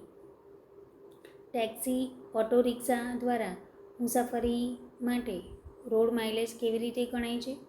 રાજ્ય સરકાર દ્વારા નિર્ધારિત ટેક્સી કે ઓટો રિક્ષાના ફેર મુજબ. એકથી વધુ સરકારી કર્મચારી ટેક્સી કે ઓટો રિક્ષો વગેરેમાં સાથે મુસાફરી કરે તો દરેકને કેટલું માઇલેજ મળે? વાસ્તવિક ભાગનું ભાડું નિર્ધારિત સમયને આધીન. શેર ટેક્સી કે ઓટો રિક્ષોના કિસ્સામાં માઇલેજ એલાઉન્સની મર્યાદા કેટલી છે? 50%. ડેઇલી એલાઉન્સ ક્યારે મેળવી શકાય? ફરજ પર ટૂર દરમિયાન. ડેઇલી એલાઉન્સ મેળવવા માટે કર્મચારીને ક્યાંથી ગેરહાજર થવું જરૂરી છે? હેડક્વાર્ટર્સથી. હેડક્વાર્ટર્સથી ગેરહાજરી ક્યારે જરૂરી ગણાય? કર્મચારી વાસ્તવમાં હેડક્વાર્ટર્સ છોડે ત્યારે. હેડક્વાર્ટરથી કેટલા કિમીની બહાર પહોંચ્યા વગર સામાન્ય રીતે ડેઇલી એલાઉન્સ મળતું નથી? 8 કિલોમીટર. 8 કિમીની શરત સાથે કઈ બીજી મર્યાદા લાગુ પડે છે? Municipal limit. કર્મચારી ટૂર પર ન હોય તો ડેઇલી એલાઉન્સ મેળવી શકે? ના. Government employee government, public sector guest હાઉસમાં રહે તો ડેઇલી એલાઉન્સ માટે શું જોગવાઈ છે? નિયમ 69 મુજબ દર. ડેઇલી એલાઉન્સના દર નક્કી કરતી વખતે કઈ બાબતોની મહત્ત્વની છે? ઉપરની બધી જ, એટલે કે કર્મચારીનો પે રેન્જ, સ્થળનો વર્ગ અને રહેવાની વ્યવસ્થા. સરકારી કર્મચારી પરીક્ષા આપવા માટે કરેલી મુસાફરી કયા સંજોગોમાં ટીએ માટે પાત્ર બની શકે છે? નિયમોમાં પાત્રતા હોય ત્યારે. પરીક્ષામાં નિષ્ફળ થયેલા ઉમેદવાર ટીએનો દાવો કરે તો શું રજૂ કરવું પડે? પરીક્ષા યોજનાર સત્તાધિકારીનું પ્રમાણપત્ર. કર્મચારી રજા પર હોય અને પરીક્ષા આપવા પ્રવાસ કરે તો ટીએ કયા સ્થળે ગણી શકે? જ્યાં છેલ્લે ફરજ પર હતો અથવા જ્યાં રહે છે તેમાંથી જે ઓછો લાભ આપે તે સ્થળેથી. પરમેનન્ટ ટ્રાવેલિંગ એલાઉન્સ મેળવનાર કર્મચારી ટૂર દરમિયાન ડેઇલી એલાઉન્સ મેળવે તો શું થાય? નિયમ મુજબ પરમેનન્ટ ટીએમાંથી અનુરૂપ રકમ કપાય. પરમેનન્ટ ટ્રાવેલિંગ એલાઉન્સમાંથી ડેઇલી એલાઉન્સ માટે કેટલા દિવસની રકમ કપાય? જે દિવસો માટે ડેઇલી એલાઉન્સ લેવામાં આવે તે દિવસોની. ગવર્મેન્ટ એમ્પ્લોયને જીપીએસસી અથવા સરકાર દ્વારા ઇન્ટરવ્યૂ માટે બોલાવવામાં આવે તો તે પ્રવાસને શું ગણવામાં આવી શકે છે? Tour on duty. નિયમ 119 હેઠળ કયા પ્રકારની મુસાફરીને ટૂર ઓન ડ્યુટી તરીકે ગણવામાં આવી શકે છે? જીપીએસસી, સરકાર, હેડ ઓફ ડિપાર્ટમેન્ટ દ્વારા ઇન્ટરવ્યૂ માટે બોલાવવો. નિયમ 10 મુજબ મુસાફરી ભથ્થાના 4 પ્રકાર કયા છે? Permanent, ટીએ, conveyance allowance, mileage allowance અને ડેઇલી એલાઉન્સ. પરમેનન્ટ ટ્રાવેલિંગ એલાઉન્સની તૂટેલા મહિના માટે ગણતરીનો દર શું છે? પ્રતિ દિવસ 1/30. તાલુકા વાઇઝ જ્યુરિસ્ડિક્શન માટે પરમેનન્ટ ટ્રાવેલિંગ એલાઉન્સની ગણતરીમાં માર્ગદર્શક સરેરાશ કેટલો છે? 22 કિલોમીટર. ડેઇલી એલાઉન્સ સામાન્ય રીતે કયા હેતુ માટે છે? પ્રવાસ દરમિયાન થતા સામાન્ય દૈનિક ખર્ચ માટે. નીચેનામાંથી કયું નિવેદન સાચું છે? ડેઇલી એલાઉન્સ ટૂર દરમિયાન હેડક્વાર્ટરથી ગેરહાજરી માટે મળે છે. આ વિધાન સાચું છે. ગુજરાત મુલ્કી પેન્શન નિયમો 2002. ગુજરાત મુલ્કી સેવા પેન્શન નિયમો કયા વર્ષના છે? 2002. આ નિયમો કયા બંધારણીય અનુચ્છેદ હેઠળ બનાવવામાં આવ્યા છે? અનુચ્છેદ 309. આ નિયમો ક્યારથી અમલમાં આવ્યા? 15 નવેમ્બર 2002. પેન્શન નિયમો અર્થઘટન અંગે કોઈ પ્રશ્ન ઊભો થાય તો કોને મોકલવામાં આવે છે? નાણાં વિભાગ. લાયકાતવાળી સેવા એટલે શું? પેન્શન અને ગ્રેચ્યુઇટી માટે ગણતરીમાં લઈ શકાય તેવી સેવા. નિયમ 25 મુજબ નિયમિત સ્થાપનામાં પ્રોબેશન સહિતની સેવા પેન્શન માટે ગણાય છે? હા. નીચેનામાંથી કઈ સેવા સામાન્ય રીતે લાયકાતવાળી સેવામાં ગણાતી નથી? દૈનિક વેતન ધોરણની સેવા. નીચેનામાંથી કઈ સેવા લાયકાતવાળી સેવામાં ગણાતી નથી? બિન પેન્શનપાત્ર સ્થાપનાની સેવા. કાર્યભારિત સ્થાપનામાં કરેલી સેવા લાયકાતવાળી સેવા તરીકે ક્યારે ગણાય? કુલ 5 વર્ષ કે તેથી વધુ સેવા હોય ત્યારે. લાયકાતવાળી સેવામાં વિદેશ સેવાનો સમાવેશ થાય છે? હા. સમગ્ર સેવાકાળ દરમિયાન અસાધારણ રજાનો કેટલો સમય લાયકાતવાળી સેવામાં ગણાઈ શકે છે? 36 મહિના. કર્મચારી દ્વારા 18 વર્ષની ઉંમર પૂર્ણ કર્યા પછી કરેલી સેવા પેન્શન માટે ગણાય છે? હા. 18 વર્ષની ઉંમર પહેલાં કરેલી સેવા સામાન્ય રીતે પેન્શન માટે ગણાય છે? ના. સેવા પેન્શન માટે લાયક બનવા માટે કર્મચારીની ફરજ, પગાર અને ભથ્થા કોના દ્વારા નિયંત્રિત હોવા જોઈએ? સરકાર અથવા સરકાર દ્વારા નિર્ધારિત શરતો મુજબ. રાજીનામું, બળતરફી અને દૂર કરવાની પહેલાંની સેવા સામાન્ય રીતે લાયકાતવાળી સેવામાં ગણાય છે? ના. નીચેનામાંથી કઈ સેવા લાયકાતવાળી સેવામાં ગણાતી નથી? તાલીમાર્થી તરીકેની સેવા. કર્મચારીની નિવૃત્તિની ઉંમર સંબંધિત મુખ્ય જોગવાઈ કયા નિયમમાં છે? નિયમ 10. કર્મચારી 30 વર્ષની લાયકાતવાળી સેવા પૂર્ણ કર્યા પછી નિવૃત્ત થઈ શકે? હા. 30 વર્ષની લાયકાતવાળી સેવા પૂર્ણ કર્યા પછી સ્વૈચ્છિક નિવૃત્તિ માટે કેટલા સમયની લેખિત નોટિસ આપવાની હોય છે? 3 મહિના.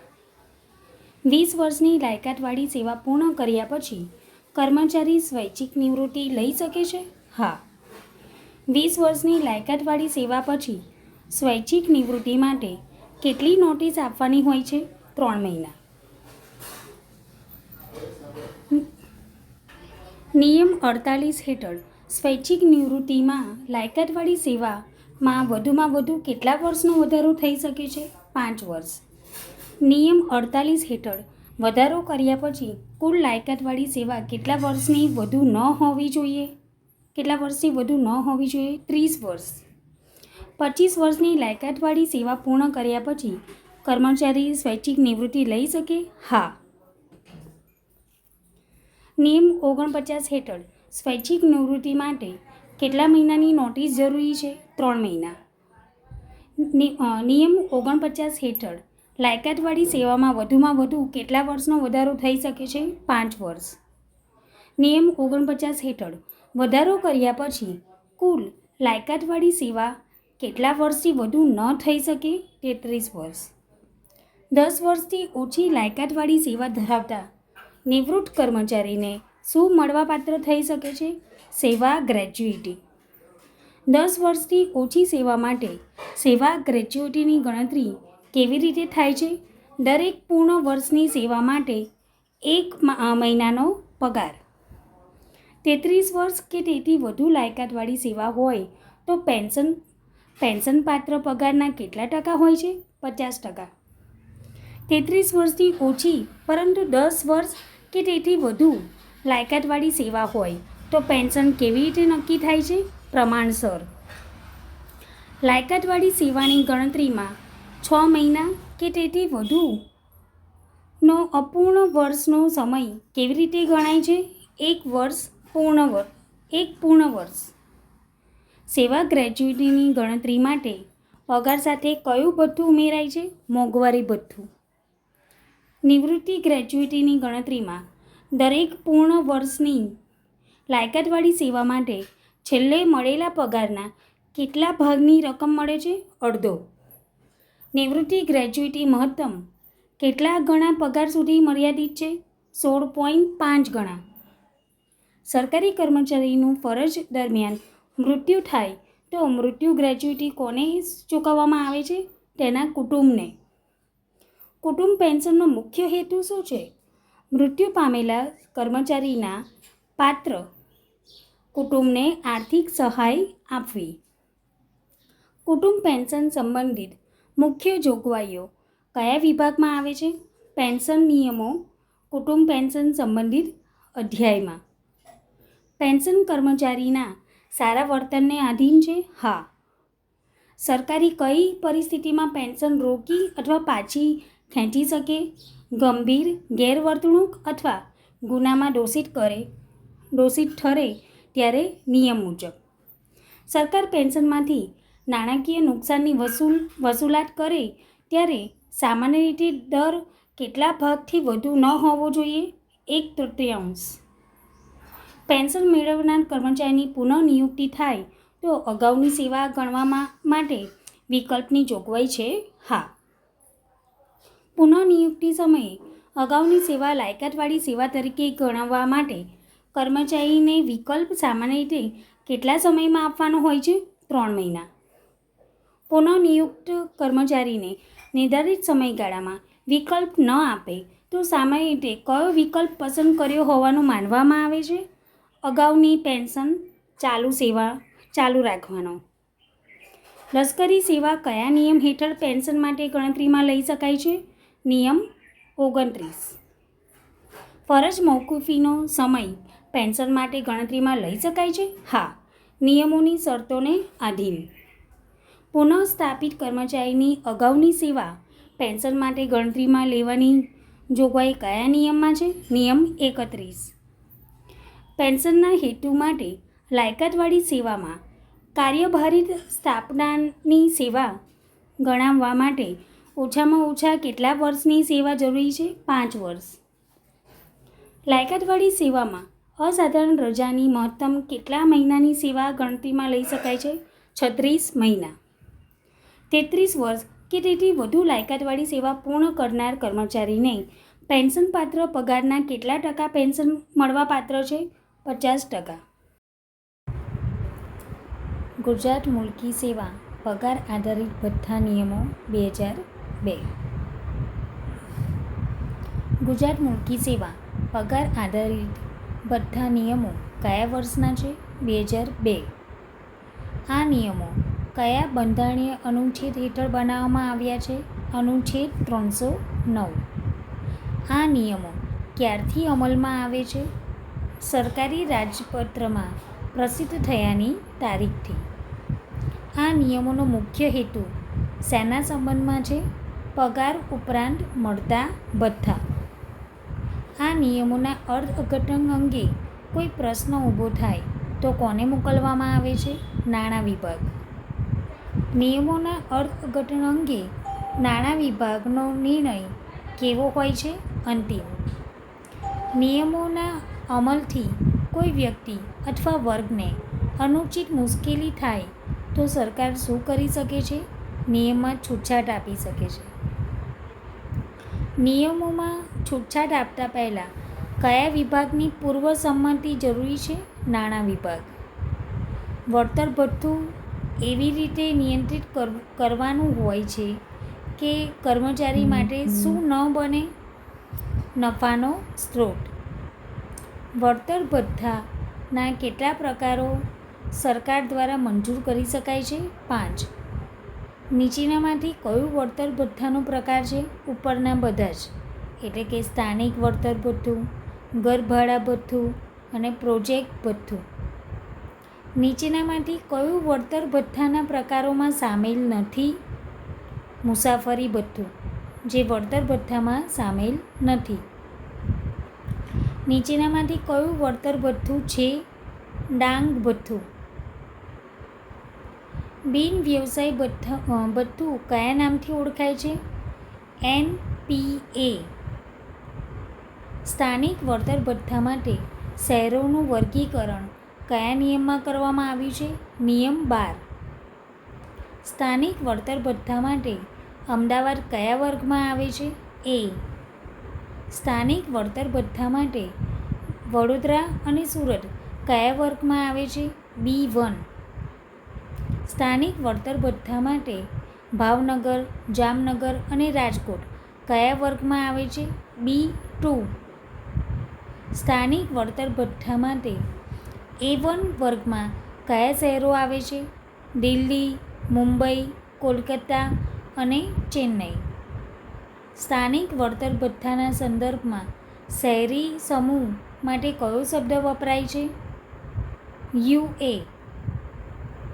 સ્થાનિક વળતર ભથ્થાના દર કયા નિયમમાં આપવામાં આવે છે? નિયમ 13. સ્થાનિક વળતર ભથ્થાના દર નક્કી કરતી વખતે મુખ્યત્વે કઈ બાબતો ધ્યાનમાં લેવાય છે? પગાર અને શહેરોનો વર્ગ. સ્થાનિક વળતર ભથ્થા માટેના પગારમાં નીચેનામાંથી કઈ બાબતનો સમાવેશ થાય છે? ઉપરના બધા જ, એટલે કે મૂળ પગાર, બિન વ્યવસાય ભથ્થું અને સ્થગિત વધારો. સ્થાનિક વળતર ભથ્થા માટેના પગારમાં સ્થગિત વધારો ગણવામાં આવે છે? હા. સક્ષમ સત્તાની મંજૂરીથી કર્મચારી પોતાના મુખ્ય મથક સિવાય અન્ય સ્થળે રહેતો હોય તો સ્થાનિક વળતર ભથ્થું કયા સ્તરના દરેથી મળવાપાત્ર થાય? મુખ્ય મથક અથવા રહેઠાણના સ્થળમાંથી જેનો દર ઓછો હોય તે. ઘર ભાડા ભથ્થા માટે શહેરોનું વર્ગીકરણ કયા નિયમમાં કરવામાં આવ્યું છે? નિયમ 14. ઘર ભાડા ભથ્થા માટે અમદાવાદ કયા વર્ગનું શહેર છે? A. ઘર ભાડા ભથ્થા માટે સુરત અને વડોદરા કયા વર્ગમાં આવે છે? B1. ઘર ભાડા ભથ્થા માટે ભાવનગર અને રાજકોટ કયા વર્ગમાં આવે છે? B2. ઘર ભાડા ભથ્થા માટે નીચેનામાંથી કયું શહેર C વર્ગમાં આવે છે? અમરેલી. નીચેનામાંથી કયું શહેર C વર્ગમાં આવે છે? જૂનાગઢ. ગાંધીનગરને ઘર ભાડા ભથ્થા માટે કયા વર્ગનું શહેર ગણવામાં આવે છે? A. ગુજરાત બહારના શહેરોમાં ફરજ બજાવતા રાજ્ય સરકારના કર્મચારી માટે ઘર ભાડા ભથ્થા માટે શહેરનું વર્ગીકરણ શેના આધારે થાય છે? કેન્દ્ર સરકારના કર્મચારીઓ માટેના વર્ગીકરણ મુજબ. ઘર ભાડા ભથ્થાના સંદર્ભમાં નીચેનામાંથી કયું સાચું છે?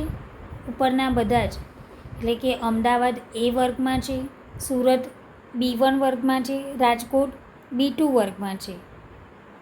નીચેનામાંથી કયું ઘરભાડા ભથ્થાના C વર્ગમાં આવતું શહેર છે? પોરબંદર. નીચેનામાંથી કયું શહેર ઘરભાડા ભથ્થાના C વર્ગમાં આવે છે? મહેસાણા. નીચેનામાંથી કયું શહેર ઘરભાડા ભથ્થાના C વર્ગમાં આવે છે? પાલનપુર. સરકારી કર્મચારી સ્થાનિક વળતર ભથ્થું શા માટે આપવામાં આવે છે?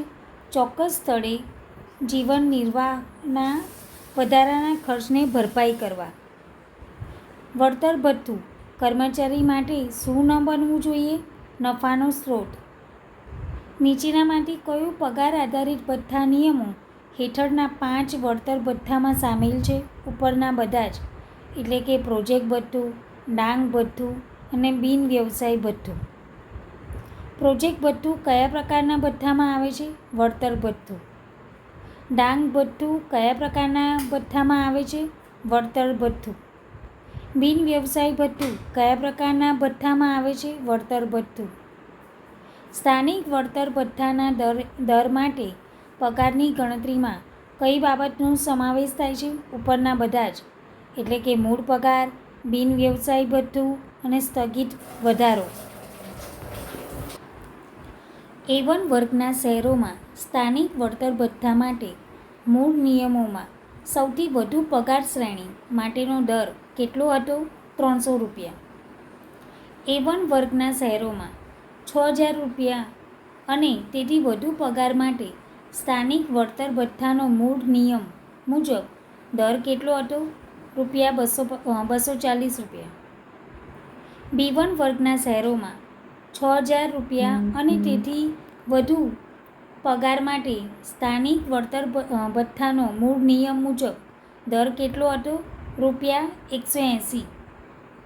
B2 વર્ગના શહેરોમાં 6000 રૂપિયા અને તેથી વધુ પગાર માટે સ્થાનિક વળતર ભથ્થાનો મૂળ નિયમ મુજબ દર કેટલો હતો? ₹120. 3000 રૂપિયા સુધીના પગાર માટે A1 વર્ગના શહેરોમાં સ્થાનિક વળતર ભથ્થાનો મૂળ નિયમ મુજબ દર કેટલો હતો? ₹90. ₹3000 સુધીના પગાર માટે B2 વર્ગના શહેરોમાં સ્થાનિક વળતર ભથ્થાનો મૂળ નિયમ મુજબ દર કેટલો હતો? ₹25. ગુજરાત મુલ્કી સેવા સરકારી મકાનોમાં વસવાટ નિયમો 2002. સરકારી મકાન ફાળવવાનો મુખ્ય હેતુ શું છે? સરકારી કર્મચારીઓને રહેઠાણની સુવિધા આપવી. સરકારી મકાનની ફાળવણી કોણ કરે છે? સક્ષમ સત્તા. સરકારી મકાન ફાળવવામાં મુખ્યત્વે કઈ બાબત ધ્યાનમાં લેવામાં આવે છે? પાત્રતા અને પ્રાથમિકતા. એક કર્મચારીને સામાન્ય રીતે કેટલા સરકારી રહેણાંક મકાન ફાળવી શકાય? 1. સરકારી મકાન ફાળવ્યા પછી કર્મચારીએ શું કરવું જોઈએ? નિયમ મુજબ તેનો કબજો લેવો. સરકારી મકાનનો ઉપયોગ મુખ્યત્વે શેના માટે કરવાનો હોય છે? રહેઠાણ માટે. સરકારી મકાન અન્ય વ્યક્તિને ભાડે આપી શકાય? નિયમોની મંજૂરી વિના આપી શકાય નહીં. સરકારી મકાનનું અનઅધિકૃત હસ્તાંતરણ શું ગણાય? નિયમોનું ઉલ્લંઘન. સરકારી મકાનમાં રહેવા માટે સામાન્ય રીતે શું ચૂકવવાનું હોય છે? Licence fee. સરકારી મકાનમાં મોટો ફેરફાર કરવા માટે શું જરૂરી છે? સક્ષમ સત્તાની મંજૂરી. સરકારી મકાનમાં અનધિકૃત બાંધકામ કરવામાં આવે તો શું થઈ શકે છે? નિયમ મુજબ કાર્યવાહી થઈ શકે. સરકારી મકાનની જાળવણી અંગે શું લાગુ પડે? નિયમ મુજબ સરકાર અને રહેવાસીની નિર્ધારિત જવાબદારી હોય છે. કર્મચારીની બદલી અન્ય સ્થળે થાય તો જૂના સરકારી મકાન અંગે શું કરવાનું રહે? નિયમ મુજબ ખાલી કરવાનું રહે. નિવૃત્તિ પછી સરકારી મકાન અંગે કઈ બાબત સાચી છે? નિયમ મુજબ ખાલી કરવું પડે અથવા મંજૂર સમય સુધી રહેવાની પરવાનગી હોઈ શકે છે. કર્મચારીનું મૃત્યુ થાય ત્યારે સરકારી મકાન અંગે શું થાય છે? નિયમ મુજબ મકાન ખાલી કરવાની કાર્યવાહી થાય. સરકારી મકાન ખાલી કરતી વખતે મકાન કઈ સ્થિતિમાં સોંપવાનું હોય છે? નિયમ મુજબ યોગ્ય સ્થિતિમાં. કર્મચારીની બેદરકારીથી સરકારી મકાનને નુકસાન થાય તો શું થઈ શકે છે? નુકસાનની વસૂલાત થઈ શકે. સરકારી મકાનમાં વીજળી અને પાણીના ચાર્જ અંગે શું જોગવાઈ છે? નિયમ મુજબ સંબંધિત ચાર્જ વસૂલ થઈ શકે છે. સરકારી મકાનનો વ્યાપારિક ઉપયોગ સામાન્ય રીતે કરી શકાય? સામાન્ય રીતે નહીં. સરકારી મકાનમાં દુકાન અથવા અન્ય વ્યાપારી પ્રવૃત્તિ માટે શું કરવું જોઈએ? સક્ષમ સત્તાની નિયમ મુજબ મંજૂરી. સરકારી મકાનમાં અનધિકૃત વ્યક્તિને રાખવાની શું ગણાઈ શકે? અનધિકૃત વસવાટ.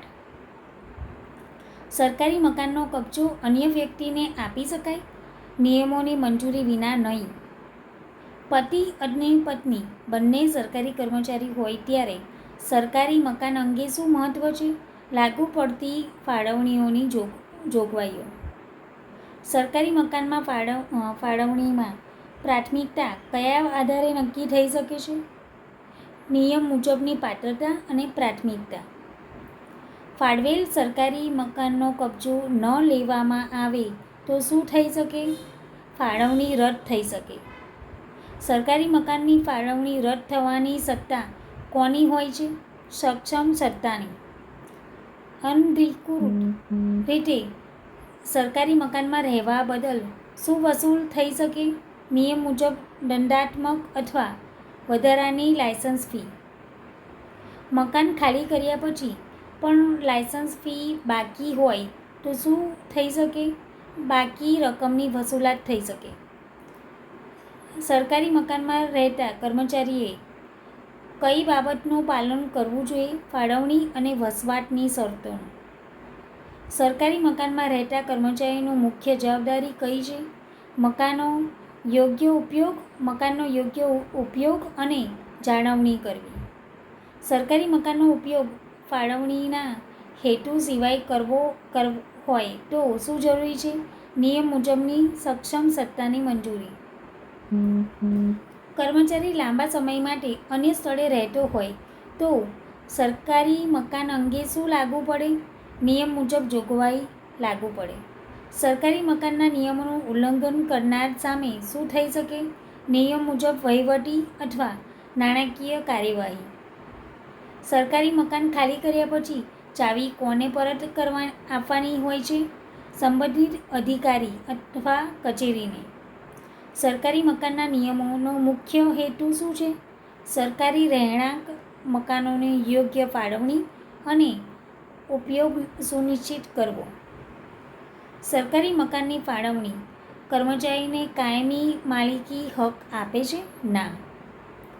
મકાનમાં ફેરફાર માટે મંજૂરી લેવાનો મુખ્ય હેતુ શું છે? સરકારી મિલકતનું રક્ષણ. સરકારી મકાનમાં ગેરકાયદેસર રીતે અન્ય વ્યક્તિને રાખવાથી શું થઈ શકે? નિયમ મુજબ કાર્યવાહી થઈ શકે. સરકારી મકાનની ફાળવણીનો મુખ્ય આધાર શું છે? સેવા અને નિયમો મુજબની પાત્રતા. નિવૃત્તિ પછી સરકારી મકાનમાં રહેવાની મંજૂરી કોની હોઈ શકે? સક્ષમ સત્તાની. મકાન ખાલી કરવા માટે આપવામાં આવેલી સૂચનાઓનું પાલન ન થાય તો શું થઈ શકે? નિયમ મુજબ ખાલી કરવાની અને વસૂલાતની કાર્યવાહી. લાયસન્સ ફી ન ભરવામાં આવે તો શું થઈ શકે? બાકી રકમની વસૂલાત થઈ શકે. સરકારી મકાનમાં રહેવા માટે કર્મચારીને ફાળવણીની શરતોનું પાલન કરવું પડે છે? હા. મકાનની ચાવી પરત આપવાનો મુખ્ય હેતુ શું છે? મકાનનો કાયદેસર કબજો સંબંધિત કચેરીને પરત કરવો. સરકારી મકાનમાં રહેતા કર્મચારીની બેદરકારીથી મિલકતને નુકસાન થાય તો શું થઈ શકે? નુકસાનની રકમ થઈ શકે. સરકારી મકાનનો ઉપયોગ કયા હેતુ માટે કરવો યોગ્ય છે? ફાળવણી મુજબના રહેઠાણ માટે. સરકારી મકાન ફાળવ્યા બાદ કર્મચારી તેને પોતાની મરજીથી અન્યને આપી શકે? ના, નિયમ મુજબની મંજૂરી વિના નહીં. કર્મચારીની અન્ય સ્થળે બદલી થયા બાદ જૂનું સરકારી મકાન પોતાની પાસે રાખી શકાય? નિયમ મુજબની પરવાનગી હોય તો જ. સરકારી મકાનની ફાળવણીમાં કર્મચારીની પાત્રતા ન હોય તો શું થઈ શકે? નિયમ મુજબ ફાળવણી ન થાય. નીચેનામાંથી કયું નિવેદન સાચું છે? સરકારી મકાન નિયમો અને ફાળવણીની શરતોને આધીન હોય છે.